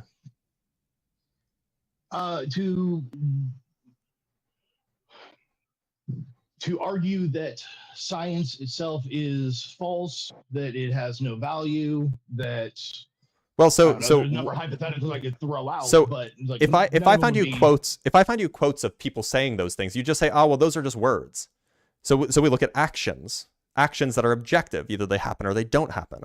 That's why we look at funding cuts. That's why we look at bills passed. That's why we look at policies proposed, because those are things that we can objectively test and aren't just the words of people perhaps spewing whatever. But the reason why I would say that's too simplistic is because you're making the assumption that the only way to do this is through federal funding. It's like, two words, simplistic and assumption. Okay, but everything you're arguing about is based on your assumptions. No, that's not an assumption. This is just a hypothesis. It's a hypothesis that we can test. Well, no, your assumption would be that if you were anti-science, like you can call that a hypothesis, okay, but at the end of the day, it's just an assumption you're making. A hypothesis is a proposed explanation for an observed behavior, right? So we observe that we observe rhetoric, for example, anti-scientific rhetoric, like from Donald Trump in like 2016 or something. He said that climate change is a hoax. So you propose a hypothesis. Why is it that he was saying this? Oh, well, he and his people are anti-science. That's a proposed hypothesis for some observation that you make. And then you go and make some predictions. You say, well, if MAGA is indeed anti-science, then next time MAGA gets power, we would expect that MAGA would start defunding scientific endeavors, because that's one of the most effective ways that we know how to improve scientific endeavors is by funding them more. So if they cut them, that would suggest that they are anti-science. So that's our prediction. And then lo and behold, MAGA gets into power, and within 4 months is proposing a bill to cut our scientific expenditures by half. Okay. Which part of that do you think I got wrong? Well, once again, I think the assumption that if you are anti-science, you're going to cut funding federally, or that cutting funding federally implies that you are anti-science, ignores any alternative reason for cutting spending. So you, to be clear, you just made a mistake. Okay. It is not that it is not the case that if you're anti-science, the only thing you will do, or that you will necessarily cut funding. But it is the case that if you cut funding for science, that's at least evidence to the hypothesis that you are anti-science.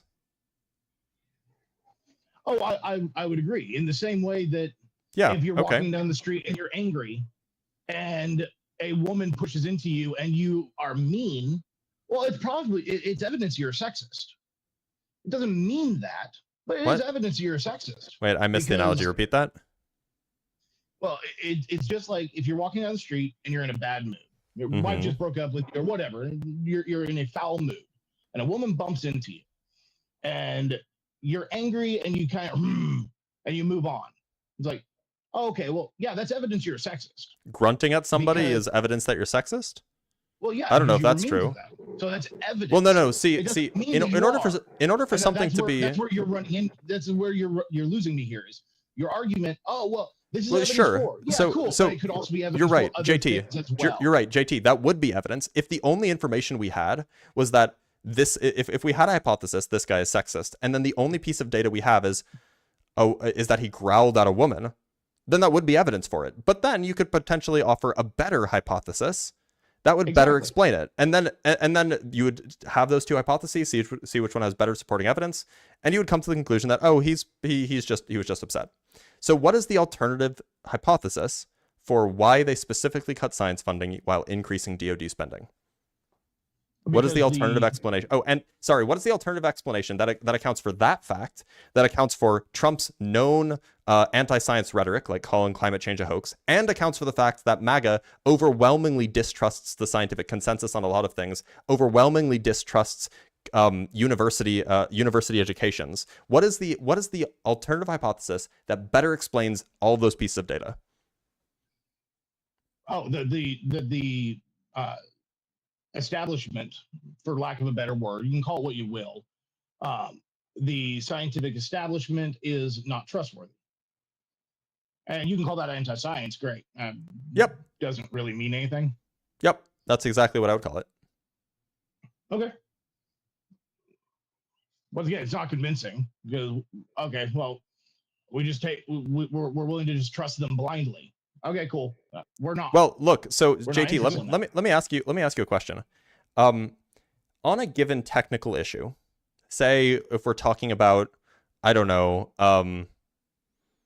ATP transport in cow gut cells, who is more likely to be right a priori on a question regarding that particular thing? You or the scientists who spent their entire lives studying it? All else being equal, probably the scientist.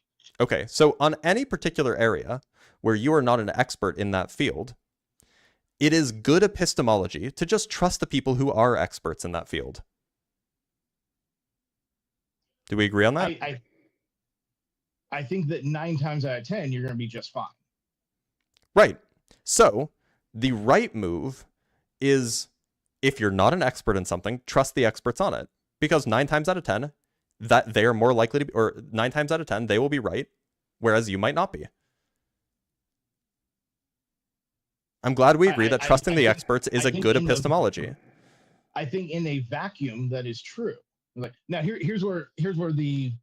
But in this specific case, I know better than the experts. That's what you're doing. No. So as an example, my field is engineering, and I'm sure. While hydrology is not my area of focus, I'm going to trust the work of an actual hydrologist. Right. In my own field. Like now, if that hydrologist comes to me and says, wait a minute, hold on. Sorry. Just to be clear, the analogy doesn't work. We're not talking about trusting individuals. We're talking about trusting communities. Right? That's the relevant part. And if I wasn't clear about that, I apologize. The point is you don't have to trust an individual scientist, but you definitely should trust the community of experts in that field. I think I would agree. On a political side, like that's where it becomes a little bit more tricky. Well, no, this has nothing to do with politics. It's just an epistemology question. If you would like to have the most, if you would like to have the position that is most likely to be correct, about something that's not your field of expertise, the best way to achieve that, to have a belief about something that you're not an expert on, is to just listen to what the people who are experts on say about it. That's the best way. Like, statistically, that you're most likely to be correct that way. I think in a vacuum, I would agree with you. Like, okay, so then, so you would agree that blindly trusting the scientist is good then? No. Blindly trusting the scientist. So what does it mean to just believe what the experts say about a particular area, like the expert consensus say about a particular area that's not your field of expertise? What is that? What else would you call that? What do you mean? What would you call that? Would you call that believing them? Would you call that trusting them? Once again, in a vacuum. Not in a vacuum. Probably. Would you call that trusting them if you're not in a vacuum? Well, okay, you're gonna have to make your point again. I guess I'm missing it. My point is that yes, evidently, you are trusting them because you don't like you're just believing what they tell you rather than because you don't know anything about the area, right? So you're trusting them, and unless you're going to go become an expert, you are blind with regard to that field of study. So you could absolutely say, yeah, blind trust in experts, in the community of experts regarding, say, I don't know, mitochondrial transport in cattle is super, super efficient and is most likely to get you the correct answer compared to every other form of belief forming method.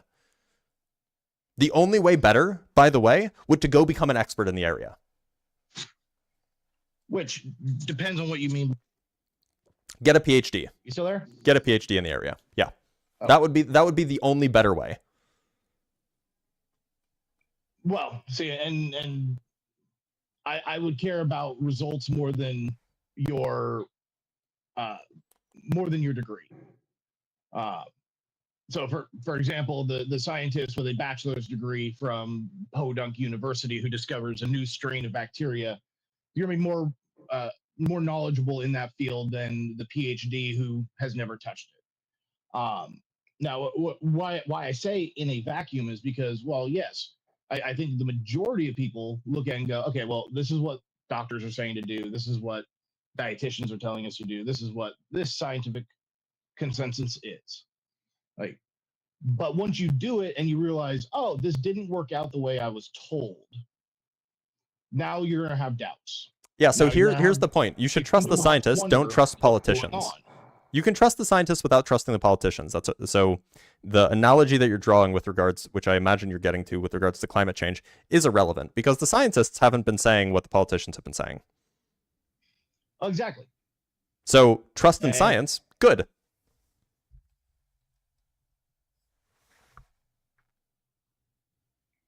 I think trust in science, as a general rule, trust but verify.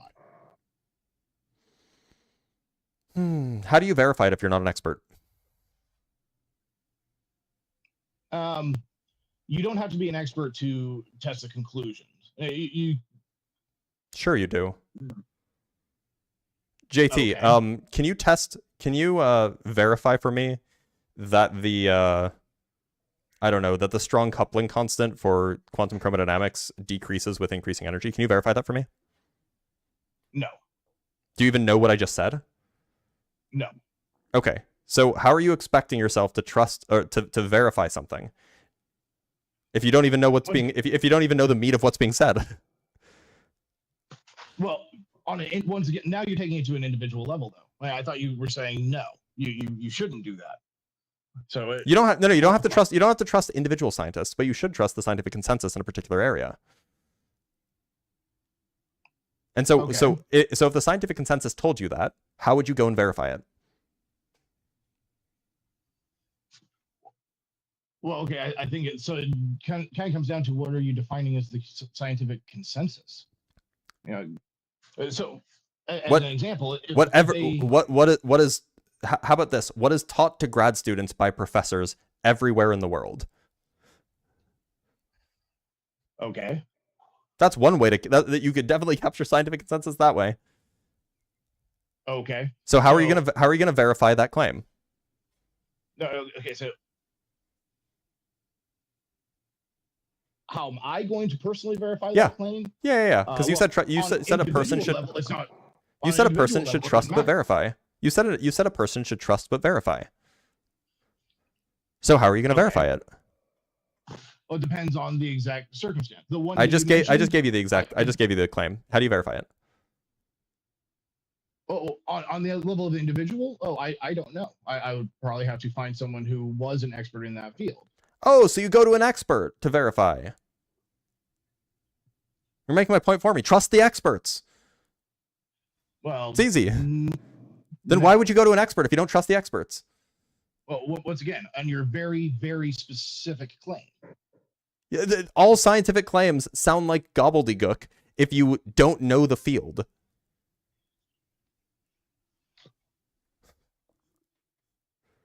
Okay. Also, is that a slur? Did I just say a slur? Probably. I don't care. If I did, I apologize. Malarkey. Let's call it. It just sounds like one, so we'll call it malarkey instead. But the point is that you're just going to the experts to verify the claim because you don't trust the experts. Oh no! You're making. Hold on. You're making a specific claim. Yeah. To it. Hold on. Stop. This is the problem. Because every time I try and make a point, you just cut it off. It's like, okay, fine. It's not convincing. So let's take it to a real world example. Can we use a real world example where people are questioning the science? What would you recommend? How about that endogenous retroviruses in humans and apes show significant overlap. Therefore, which is confirmatory evidence for the scientific hypothesis that humans and other apes share a common ancestor in the distant past. That's a scientific claim that people actually dispute. Now, how are you going to verify that? Well, the question isn't how am I going to verify that? Well, you said trust but verify. So how do you verify? Well, once again, I think you're. I think you're using a very weird example here. This is an example that was literally a point of contention in the early 2000s because a large contingent of the Republican Party did not want this being taught in school. This is not some like tiny example. This is literally the point, and you're running smack dab into it. Oh, the problem is I agree with you on this point. So okay, but not everybody does. So how would the person who doesn't go and verify it? Well, they would have to do research on the subject. What would that mean? What does doing research on the subject mean if you don't know if you don't even know what an endogenous retrovirus is? Well, I think if you're starting at space 0, then it's an irrelevant subject. So if I have an issue with a scientific principle, it's not because, oh, well, I just don't believe you. Like that sounds. I've never met anyone who had that kind of an idea. How do you verify this? Beyond just reading what experts write, how do you verify this? What do you actually do? Well, you would actually have to be in the field and test that particular. Yeah, you'd have to be an expert. No, you just have to be in the field, and you don't have somebody. To be an expert. So somebody who is capable, somebody who is capable of doing an analysis of DNA and distinguishing between the endogenous retrovirus DNA and human DNA would definitely be an expert. Someone who's capable of doing that, they're definitely an expert. Okay. I'll obviously. I'll assume you are true, but I would have my doubts. So the only way to do this would be to get at minimum a bachelor's degree in the field, or the equivalent. Spend that amount of time studying a particular subject full time. And so, I think should someone do that in order to come to a conclusion about things? Well, it depends. Once again, in a vacuum, your question is making sense. Like when you look at it from, okay, if someone were to say, hey, here's what we've discovered, this is how endogenous retroviruses work, they don't work on lizards. And someone stops and goes, "What is that true? Like, why doesn't it work in lizards?" And go, "Well, just trust me." Oh, okay. Well, then yeah, you're going to go and look at other experts. You're going to That's not how it works. If people have questions, they get answers. But you have to actually accept the answer. You can't just be like, "Oh well, yeah, but what about this?" Like that's not how it works. You ask questions. You ask experts questions. They give you an answer. And then you believe the answer. Otherwise, why are you asking them? Because to gain knowledge. If you weren't going to believe their answer, why would you think it's knowledge if you asked them a question?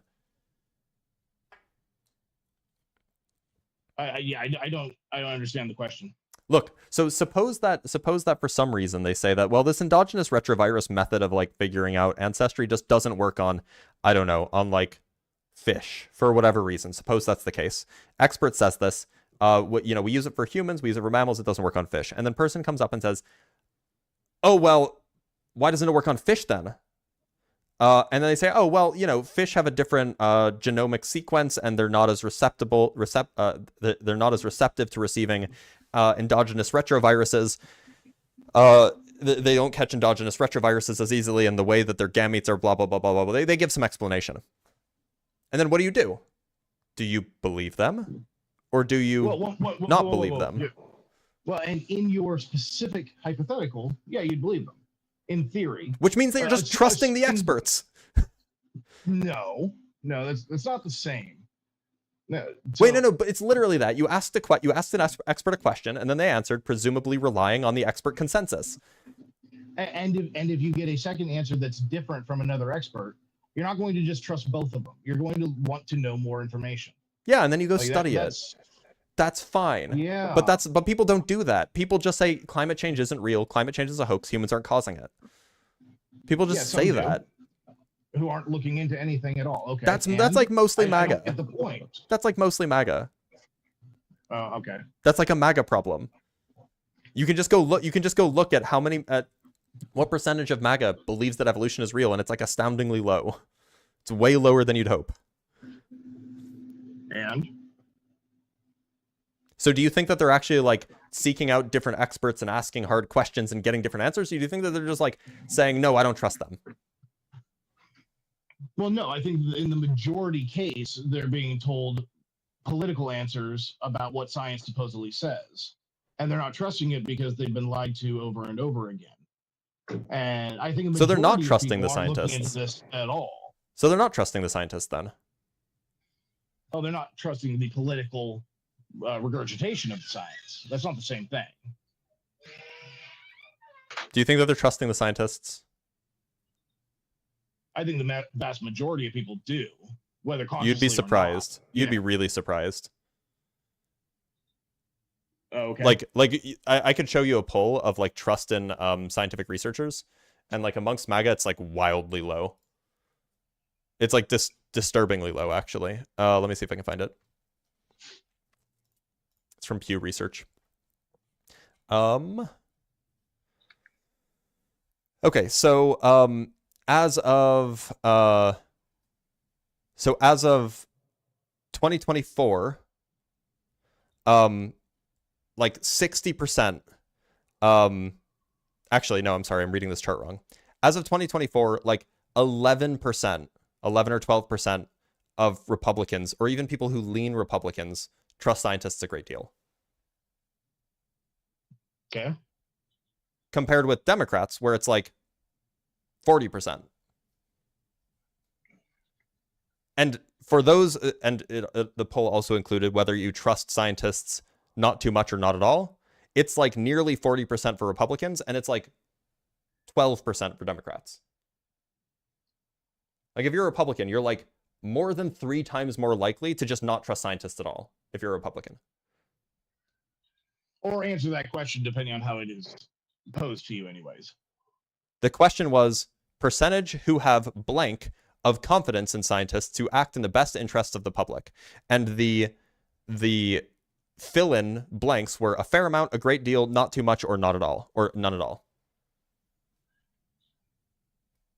As a political poll. This was a question: percentage of people who have blank of confidence in scientists to act in the best interests of the public. Okay. You don't see the issue there. Tell me, what's the issue?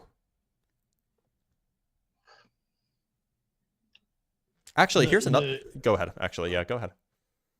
No, the issue is it's a political poll.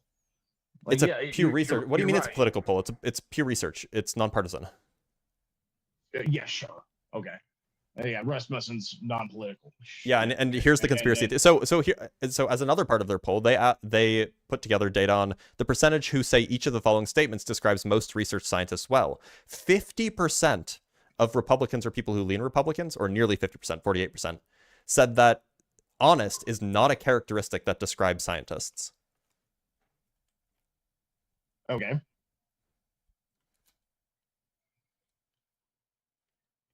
So we're just ignoring the whole political context of those statements, or? The question didn't have anything to do with politics. It's just whether or not research scientists are considered honest. Well, you do a poll, you separate between Democrats and Republicans. Yeah, you take data it's political questioning. Find. Okay, now we're just saying polls. You can't trust polls. It's too political. Well, no. So once again, if your question is, do you trust the scientists, the actual scientists? Yes, that was the question. That was the question. This, if you're asking, and once again, you're making the assumption that's how people are taking it. Is no. Only the elite scientists, only the people who are not talking to you on the news. It says most research scientists. That was the question. Okay. After a context politically of, if you trust the science, you're going to take the vaccine that wasn't tested properly. You want to know another part of this poll? Another question? So there was a question of science. So it's another fill in the blank. Scientists are blank at making good policy decisions about scientific issues than other people. So it was either usually better at making good policy decisions about scientific issues, neither better nor worse, and usually worse. So Republicans, more than 50% of Republicans say that scientists are no better or worse about making policy decisions about scientific issues than other people. I agree with that. That's delusional. To make good policy decisions, you need to be informed on an area. Yes, but if your entire study is only the scientific side of it, you're going to ignore the economic side of any policy too. So no, whether they are the best to make that determination, that depends on their entire field of study. Like, if it's disturbing that you're reinforcing this poll for me. That's quite disturbing. Okay. That you're saying, like, yeah, all these positions are correct. I mean, it doesn't have to mean anything to you. It's just disturbing. Okay. Anyway, I have to go eat lunch, but thanks for being here, JT. All right, y'all. I'm gonna end the live. I ran way over, but JT was nerd bait, if you will. So that's my fault. I should have let him go far earlier. But anyway, for everybody, I have super chats. I can't end yet. From Fears Interaction. Oh no, I already read that one.